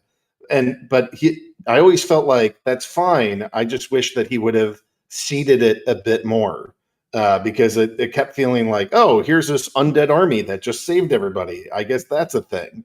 Like it, and I know that it had been like mentioned in the story, but never in that context of, maybe there's a prophecy that they'll come back and save everybody's. Anyways, we got to get into some questions, but Ironseed, Aftersound, great to meet you both. Great to have you on this team. And, just everywhere you look, you're going to find passionate, hardworking, thoughtful people here that are helping to build the coolest damn game that we know how to build. I also want to say it's so cool that we choose to spend the time and energy on all this lore stuff, all these stories, all the artwork, all the videos, all this, because I mean, just to be, if we were more along the lines of a lot of the other games in the space, which are more just like cool, fun looking wrappers for DeFi apps, like you don't need any of that stuff. I mean, we don't necessarily need any of that stuff to have our game run and to have it work and to have it operate. But we're not here to just make a simple thing where it's like just a yield farming app, facade. We are all gamers, and this is all part of what makes games fun, and it has nothing to do with crypto or blockchain specifically or play to earn or any of that. But the core of what we're doing is having a fun game and immersive world. So I'm just super happy that we have, such an awesome team dedicated to all of these things. Okay. Questions. I just posted the questions in chat. So hopefully folks can see them. But reward update. So, Matt, how many daily season quests would you expect the average player to earn in the new system? Will there be a more exact chart available for how many win shares are needed for each chest? assume that means how many daily season chests. Yeah, so if you look at the next question, also some of the numbers were a little messed up in the post, so we're gonna kind of fix those, and then we will be able to put out posts with 100%, exact detailed numbers for both quest rewards and season rewards in the not too distant future. But generally, one of the whole ideas, another thing that kind of sucked that I thought, was for players, especially in Bronze League or even in Silver League, like you do this daily quest and you get like 1 chest or like 3 chests, and then you get a couple potions or whatever. And that really stunk, but it was the only way we could do it when all the chests were the same. So now that there's different types of chests for each league, it means that even if you're in Bronze, you could earn the same or more chests than someone in Champion League. It's just that you'll be getting bronze chests versus champion chests, so they'll have much lower rewards or lower valued rewards. But it's still much more fun and exciting, to be able to open up lots of chests rather than just like 1 or 2.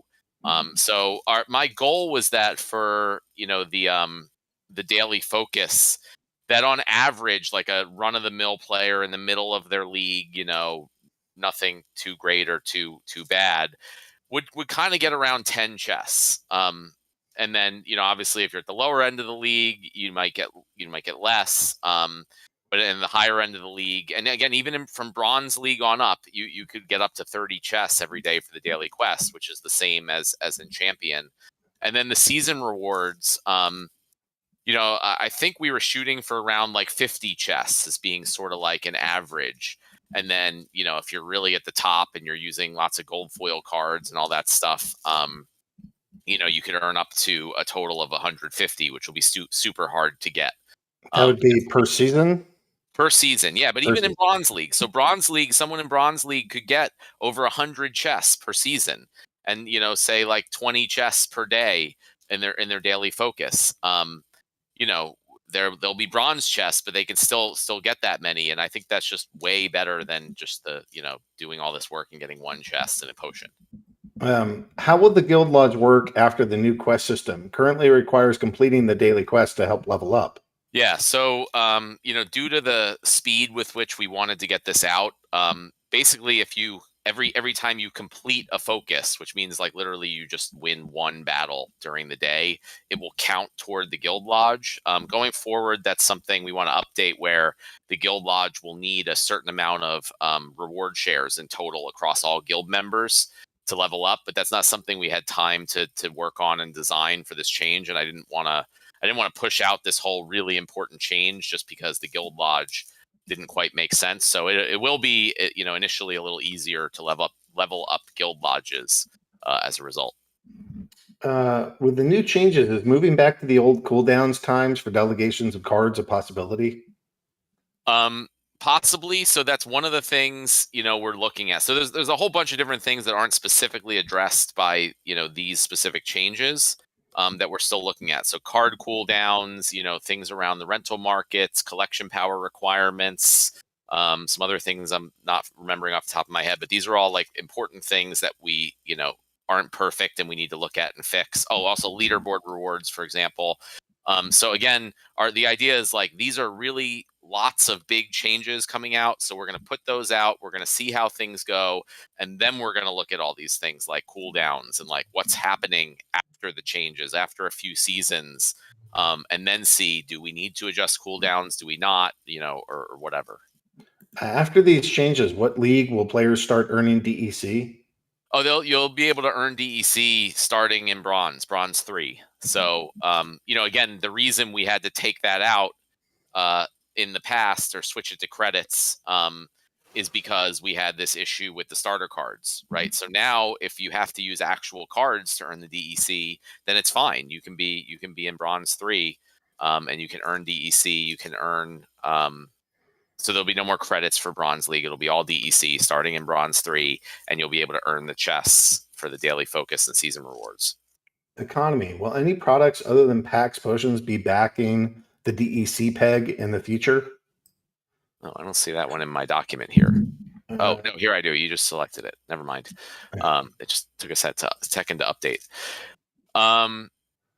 Oh yeah, absolutely. I mean, the plan is for every product, and it's not just going to be in Splinterlands. We've talked about in the past that we do want to make other games, and we plan for those other games. They might be with different brand partners or just our own IP or whatever.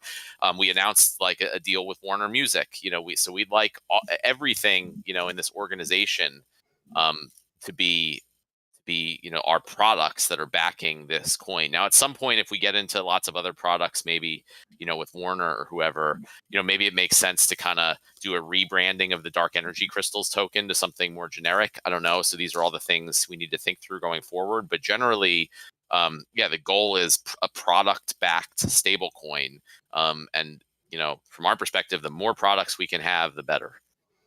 How is the Terra Luna fiasco affecting the company's plans going forward, especially with regards to the stablecoin DEC and the volatile coin SPS duality? I mean, you mentioned the one thing of maybe being able to burn SPS to get DEC. Other things in here that we can learn from like a postmortem on Terra Luna. Yeah, so I mean that mechanism that Terra and Luna had worked very well. The burning Luna to mint Terra worked really well, and so that part we want to copy. What didn't work really well was the flip side, was the burning Terra to mint Luna, and that's what eventually, when there was sort of a bank run, caused the whole collapse. And that's where I sat back and I thought, well, wait a minute, we already kind of have a better, in my opinion, better way to do that. So instead of being able to burn DEC to mint SPS, which could have caused the whole same downward spiral that Luna experienced. Instead, if ever there's a loss of confidence in DEC and the price drops, and there have been in the past, anyone who's been around the last few years knows, then it becomes backed by our products. So as long as if no one wants Splinterlands products, then yes, it's all going to lose value, right? But as long as people like this game and they want to buy the packs, they want to buy cards in the market, they want to buy potions, they want to buy stuff in land, they want to buy potentially things in other new games that we're putting out, that will always prop up the value of it, as long as all these things are priced in a fixed amount of DEC, and it doesn't lead to this hyperinflation of SPS like you saw with Luna. So I'm actually very excited. I follow all these things very closely, all sorts of different stable coins to try to learn from them. So this was definitely a great learning experience for us, and it'll help us to make better products ourselves in the future. Sweet. I'm pulling up what I think is the number of the next question is how many vouchers have been burned? Maybe I'm missing. Oh yeah, that I should try to look at these ahead of time. Voucher. I don't know. Hold on. I think it's pulling up right now.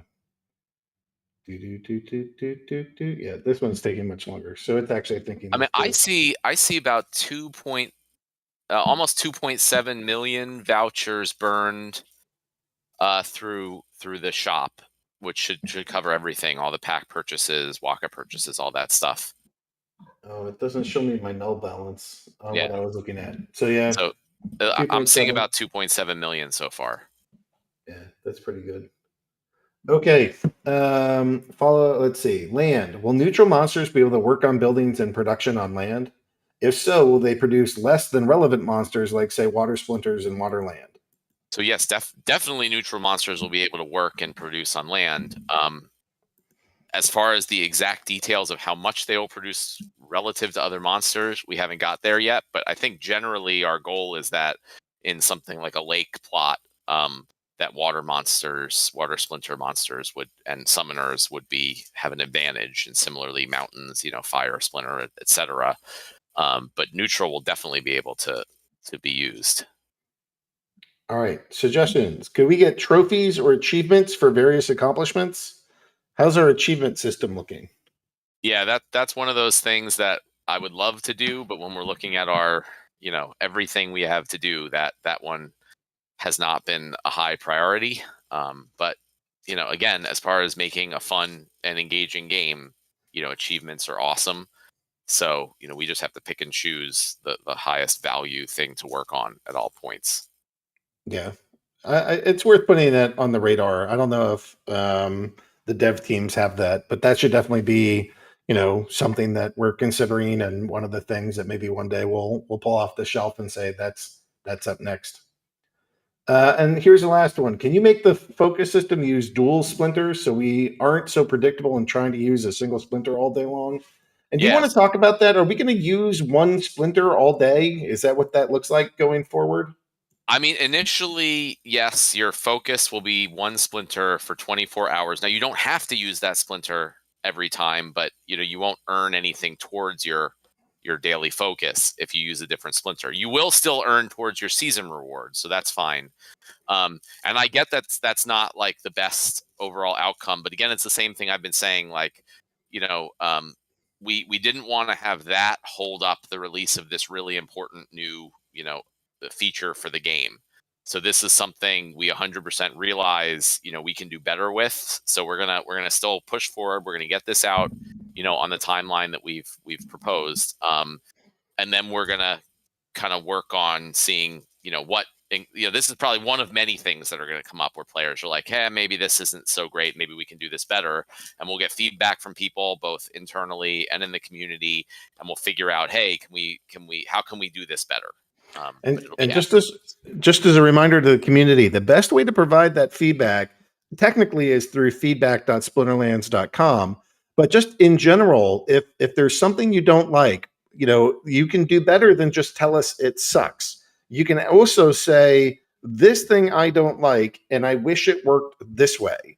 So rather than just give us a complaint about something, feel free to give us a product suggestion or a request for a change.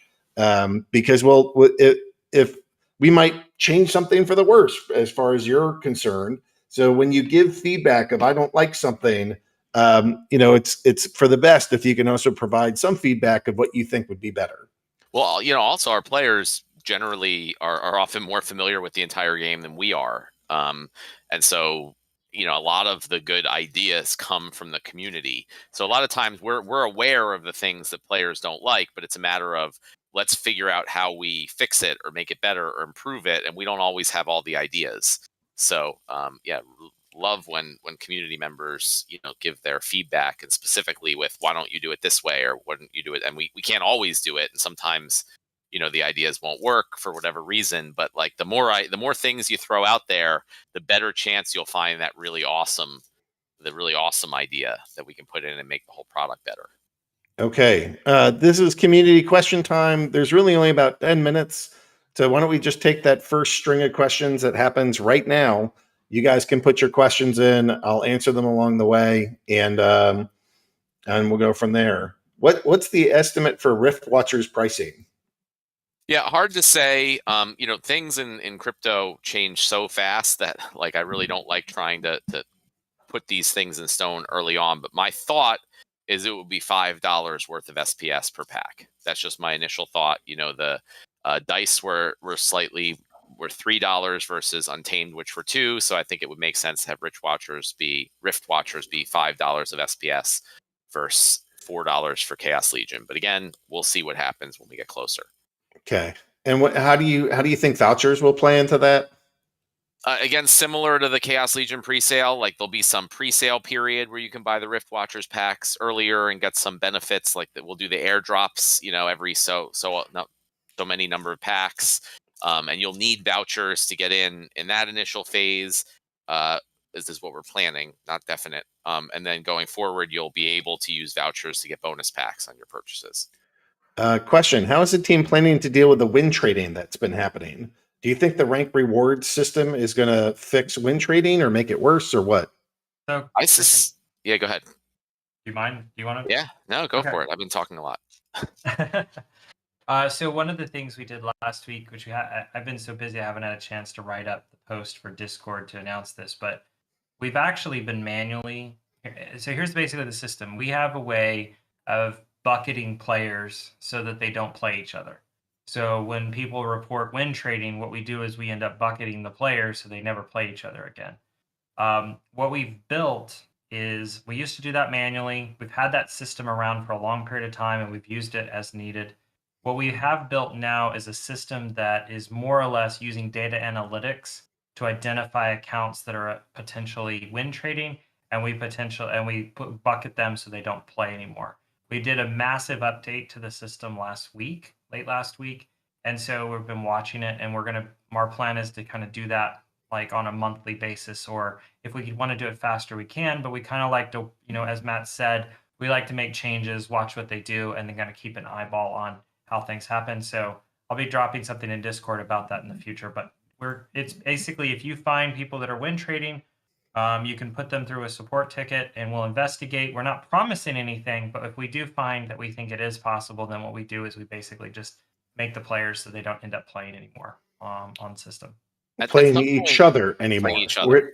Playing each other. Sorry. I just want to. We're Very not clear. banning Very clear. accounts. Not Not banning accounts. You can still play. You just can't play yourself. Is what we're basically doing.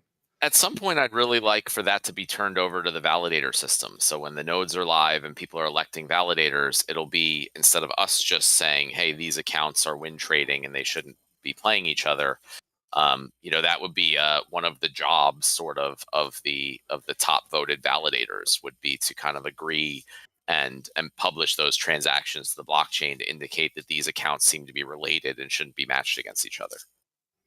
Yep. All right. Question. Everything voiced for the rank rewards changes alluding to only 6 starter cards being factored for rewards points. Could you provide info on whether or not the 7th and most important card is factored, which is the summoner? And also, what if only 4 cards are used in battle? One of them is a starter. Would it be 25% or factored as 3 of 6? Yeah, no, the 6 is just an example. So definitely the summoner is 100% included. So you can have up to 7 cards total. And if you only use 4 cards and one of them is a starter, it would be 25%. So if you only use 1 summoner and 1 monster and one of them is a starter card, then you'll only get 50% of the reward. So it's however many starter cards divided by the total number of cards, including the summoner. Do we all have the same daily focus, or will every player have a different one? Different. Both the timing and the splinter is different for every player.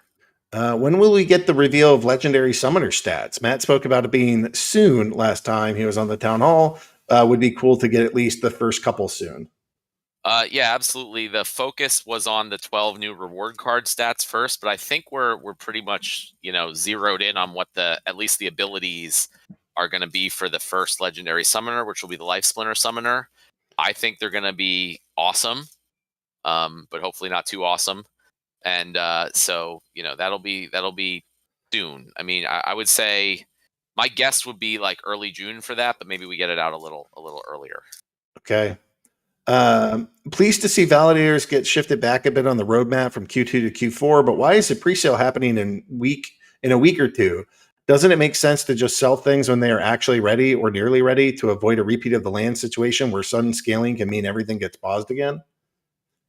I mean, yes and no. My hope is really that it will be earlier, a good bit earlier than Q4, that we can actually get the nodes launched. But it's just such a big, totally new project that it's like really hard to estimate because things keep coming up and we can't anticipate how many or how difficult things will come up. And then why do the pre-sale earlier? I mean, part of this is it's important to get things out and to let people kind of speculate a little bit on things and get involved early. I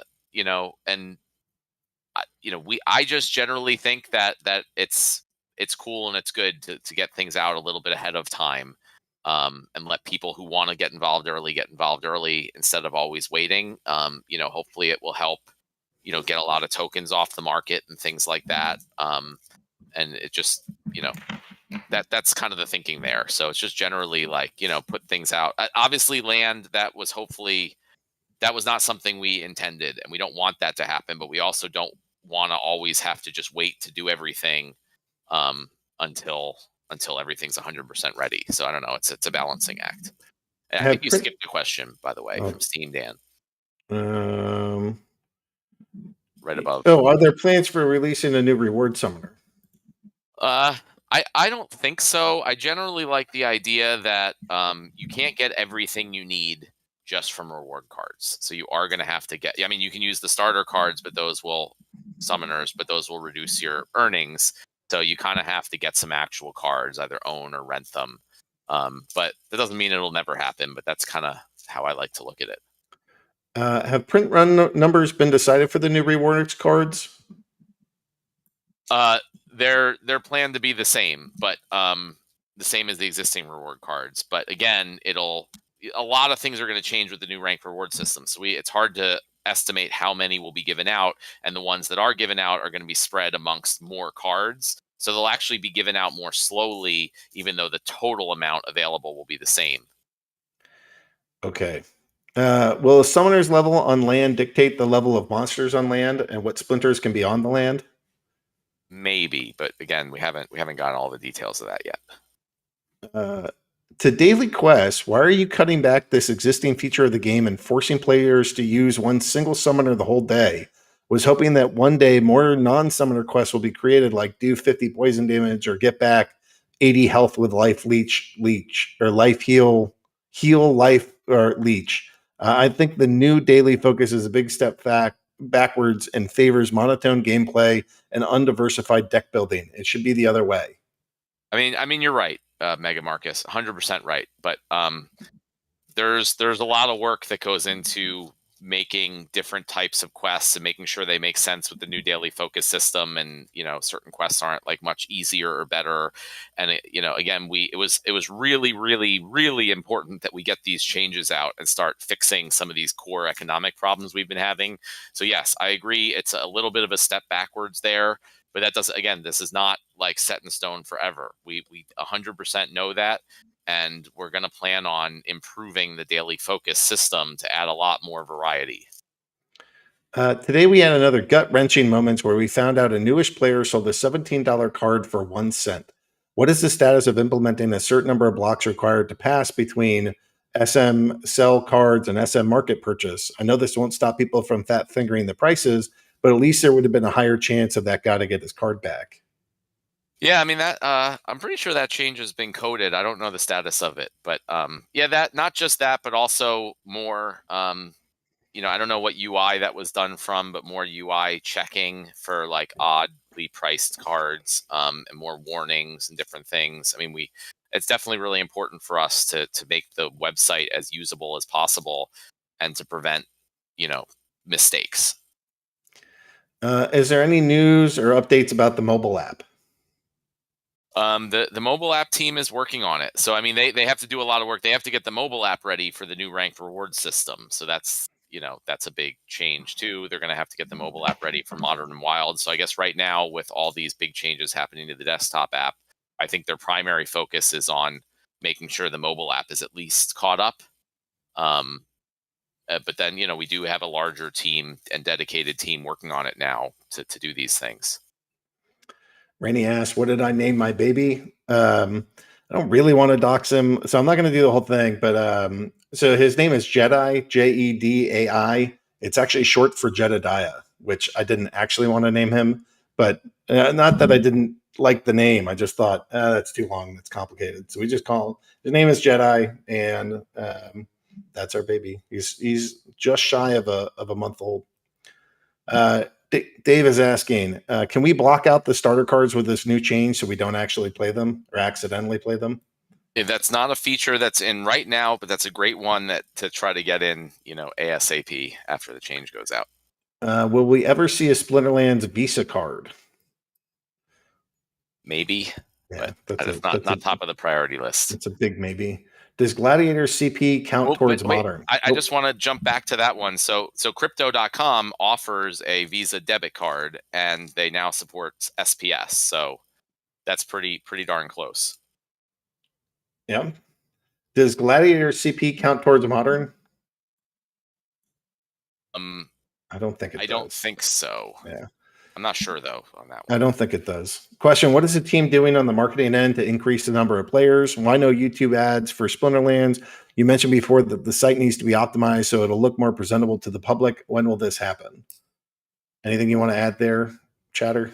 Yep. YouTube ads, Google ads, all of them are running right now. What we've done is taken pretty much the emails of all the people in the game and set them as negative audiences, which means that probably no one here should be seeing the ads if you're logged into your correct account.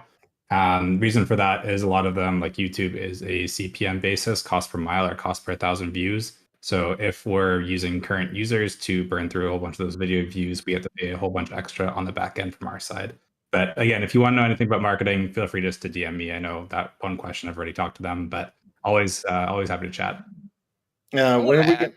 Oh, go on. I was just going to add on general, like increasing the number of players and like, yeah, I know Chatter's doing a lot of great work on ads and like traditional media and stuff, but we're also like, we're a very different product. And in general, we're trying to do things in different ways.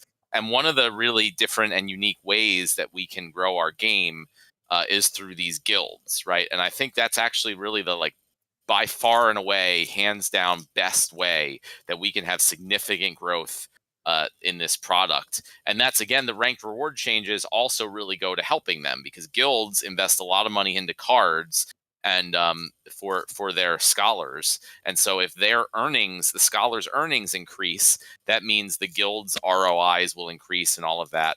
And so it'll just incentivize more and more guilds, existing guilds to put in more money and then new guilds to come in. They'll be buying lots of cards, which pushes up, card values, which also then increases the rewards. And they have to just bring in as many players as they can, real players, to use those cards and play on their accounts. So to me, like that's one of the cool new unique ways that we can grow our player base other than just basic traditional media. And that's a lot of what these changes are focused on. We have like 15 more questions and we're running a little late. Matt, do you want us to end or do you have 15 minutes where you want to go? Let's pause the let's pick a part to pause the questions and we'll try to get. Oh, it's already paused. It's already no more allowed. Well, then let's go. All let's do it. Do you plan to fix Jin Renova? Because she's missing a leap in one level. I think there's a few cards. That's one of the things that's been on the to-do list. So I'm gonna try again. I don't know if I promised. But yeah, it's just something we need to get around to doing. So the team members who are here, make sure to make sure to bug me until that's done. The quest potion is going to go away and you'll get refunded the DEC that you got. Are chests going to have different rewards for wild versus modern? No, the chests are going to be totally the same for wild versus modern. So it's generally based on the cards you have. You may be able to do better in one rather than the other, and you get higher win rate. Obviously in wild, you'll be able to use your alpha cards and things and get more R shares from that or beta cards. But you'll be earning the same chest with the same rewards. Do you know how many different cards will be in the Rift Watchers edition? I don't. Well, we haven't made them all, but my guess is it'll be a little bigger than Dice. Just a couple extra legendaries compared to Dice. Yeah, I mean, I don't know exactly, but Chaos Legion was a bit larger than Untamed, so I expect that Rift Watchers will be similarly percentage-wise larger than Dice. Suppose the reward update goes live and it turns out that the masks are flawed in some unforeseeable way. How long would it take you to be able to tweak the numbers in order to have things work more as intended? Could it be done quickly in case of serious issues, or do you think we'd have to wait a few seasons? I mean, pretty much all the numbers are always configuration parameters, so they can just be updated, with just a quick update immediately. I mean, we would only really do that for like if there was a real serious problem. Otherwise, we'd probably at least give it a season or two before doing things. And again, just throwing this out there, like every number, everything that's a configuration value, our plan is to ultimately make that be part of the SPS governance system. So any configuration value in the game at some point will be open to people to put proposals on to change it. They say, if someone makes a proposal, I think you should be able to get 50 chests per daily focus instead of 30 as the max. They can do that. It can be voted on and the change will just automatically take place without any input from the Splinterlands team. I just want to make sure everyone remembers that because I think it's super cool. Have you ever considered creating silver accounts and hosting streamer tourneys? This was a really big way Hearthstone advertised to tons of people and could get more people to try the game. In the works, TBD, more to come soon. Sweet. Any chance that there will be reprints like in Magic, which in that regard was for tournament legal stuff? This time is for older cards to be available to newer players in the newer expansions.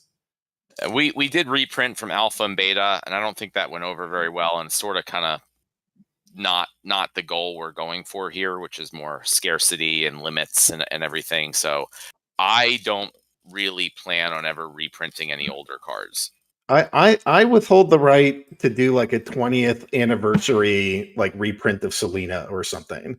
You know, like I don't want to say never, but you know, it'd be some kind of like promo thing in like decades after the start. But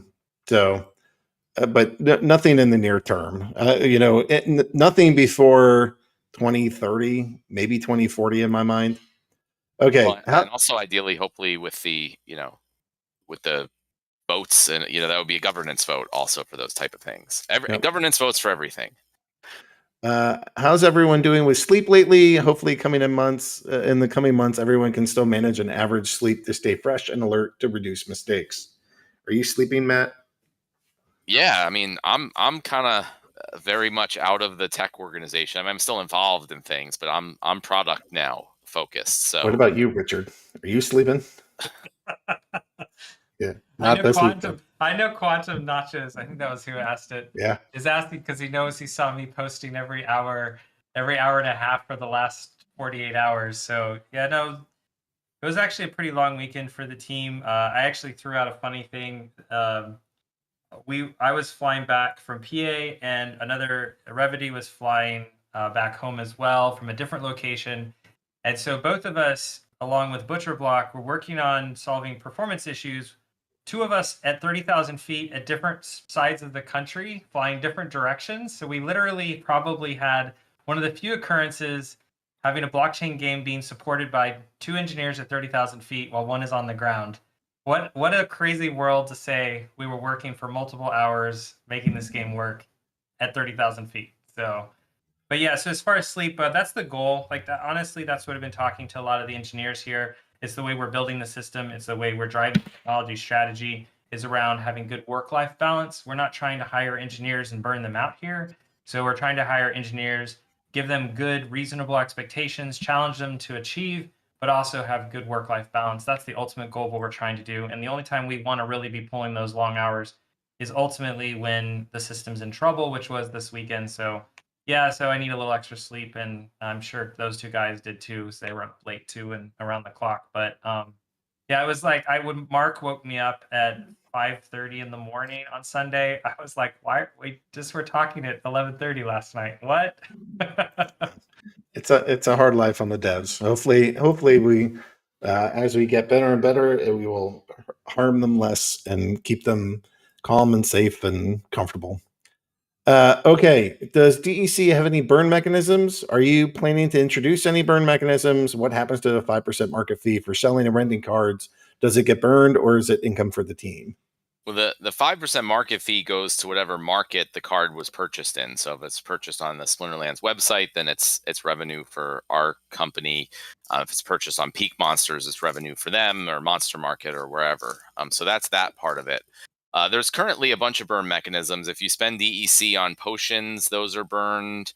I believe if you spend DEC for guild things, those are burned. With land, there'll probably be a bunch of burning too. But also with the whole thing I talked about, the DEC setup, where our products are priced in DEC, you don't necessarily need to burn them, because burning generally reduces the supply, keeps the value up. But like we're sort of, in a way, like we're backing the value with our products. So if there's a lot of extra DEC added into the system, we would take the hit on that as like getting a lower valued token for the products that we're selling. But we could always, assuming we see that the game is continuing to grow and there's more interest and demand for products, we can hold on to those tokens until they hopefully go back up in value. But so there are definitely a number of sinks that burn DEC, but also I think as we transition over to this new system, they won't be as important. All right. Let's see. What will happen with champion points once SBS airdrop is over? I mean, they won't have a specific use right away, but that doesn't mean they're going to go away, and they may have uses in land or other promotions or things we do in the future, and they can always be used to show off. There's a number of players voicing opinions in brawls on fray difficulty and how the difficulty of frays should be decreased. Looking at stats for how many people enter into gold foil frays in tier 1, they're consistently only 40 to 50% full each brawl. I've made a suggestion with the input from other players on how frays could be changed to allow guilds to spread out more across tiers instead of having 500 plus guilds all bunched into tier 1 and then only 50 to 60 in tier 2 and 8 in tier 3. It would be good if we could get your input on a discussion as well as anyone else who is interested in improving brawls. So I guess it's that. WeirdBeard, you're looking into this. Yeah, like I saw the original post and how it was all going down. I think the big thing, as I mentioned in a follow-up comment, is how do you do it other than just tweaking numbers, because it's also about why are so many people hanging out in tier 1 and not in tier 2 and tier 3. So it's a good suggestion. I definitely have already noted it, and the powers that be, we have to conjoin and get the smarter people than me to talk about it some more. So Marjenko's asking, is the strategy for the card Rusty Android still the same for lands? It was posted in the first update for lands. And then he says burned. What strategy, I guess. Yeah. I mean, well, let me, you can go first. Well, it's still just putting cards that don't necessarily have hardcore use in fighting might have a second life as a farmer, right? Or as a crafter. Like, so, your cards like Rusty Android, to me, is still like a perfect example of you grab that card and you stick them on land and you still own the card, but now, you might not have been playing him, so he might not have been that useful, but now you're using him every single day to harvest different resources. Yeah. I mean, that's what's so cool about land and just about these digital assets. So like I have huge boxes of old Magic the Gathering cards. They're just like filled with all the old common worthless cards from all these different sets. Obviously like the alpha and beta ones might be worth something, but everything else in between is just junk at this point for the most part. But we don't have that problem with digital assets. We can use them in different ways. So land is that. And ultimately the way it works is that the old cards can work on land in order to produce the new cards, the item and spell cards, which is just like super cool. So instead of having to buy buy the new cards, if you have a bunch of old cards and you have some land, you can mint them yourself, which is great. And obviously the cards that are less useful in battles will be more likely to be used on land. And they, again, we haven't got to all the details of that, but that, certain cards may have certain benefits or things. So if you have a whole bunch of Rusty Androids, they might have some benefits by being an older, and more limited card. So they might get, boosts on land that say like Chaos Legion cards wouldn't. All right. That's the end of the questions that we were going to go cover for today. Just wanted to thank everybody for being on here. Matt and Hardpoint, it's great to have the devs on. This is a rare time that the two of you will be on, but these are signs of the times that we have so much freaking stuff coming out that there's no other way to do this than to get you both on. Matt, I'm expecting you'll be on next week. Hardpoint, are you going to be here as well for next week? The double feature, man. Yeah, back. I have some fun things. We have, validator license node, and I have something else I want to show off if I can get it to a state where I'm ready. Okay. Yeah, there's a lot coming, guys. So really appreciate everybody being here. To me, thank you for your patience. We brought the team together back in February and we reorged everything, and ever since then we've been flying. And I really think it's all like it takes some time to go build these things, but man, we now have 4 teams that are all like producing code, shipping code, and there's a lot of changes that are happening to this game, and they're so much more rapid. It's no longer just going to be Matt or Cryptomancer every 6 months telling you what they've built. It really is 4 different teams working around the clock, and whether it's 30,000 feet in the air or below ground and subways, whatever. We're just constantly here churning out code, and hopefully that'll continue to show itself in the benefits to this community as we improve this game, get more game modes, and get more utility for the tokens, more enjoyment, and continue to spread peace, prosperity, and freedom through cryptocurrency adoption. So thank you everybody for being here. Thank you to the employees. Thank you to the community. Thanks to just the welcome to the new members. And I don't know, it's awesome. Tune in next week because we're going to be talking all about the validator nodes, and you're gonna want to hear all about it. Thanks, guys.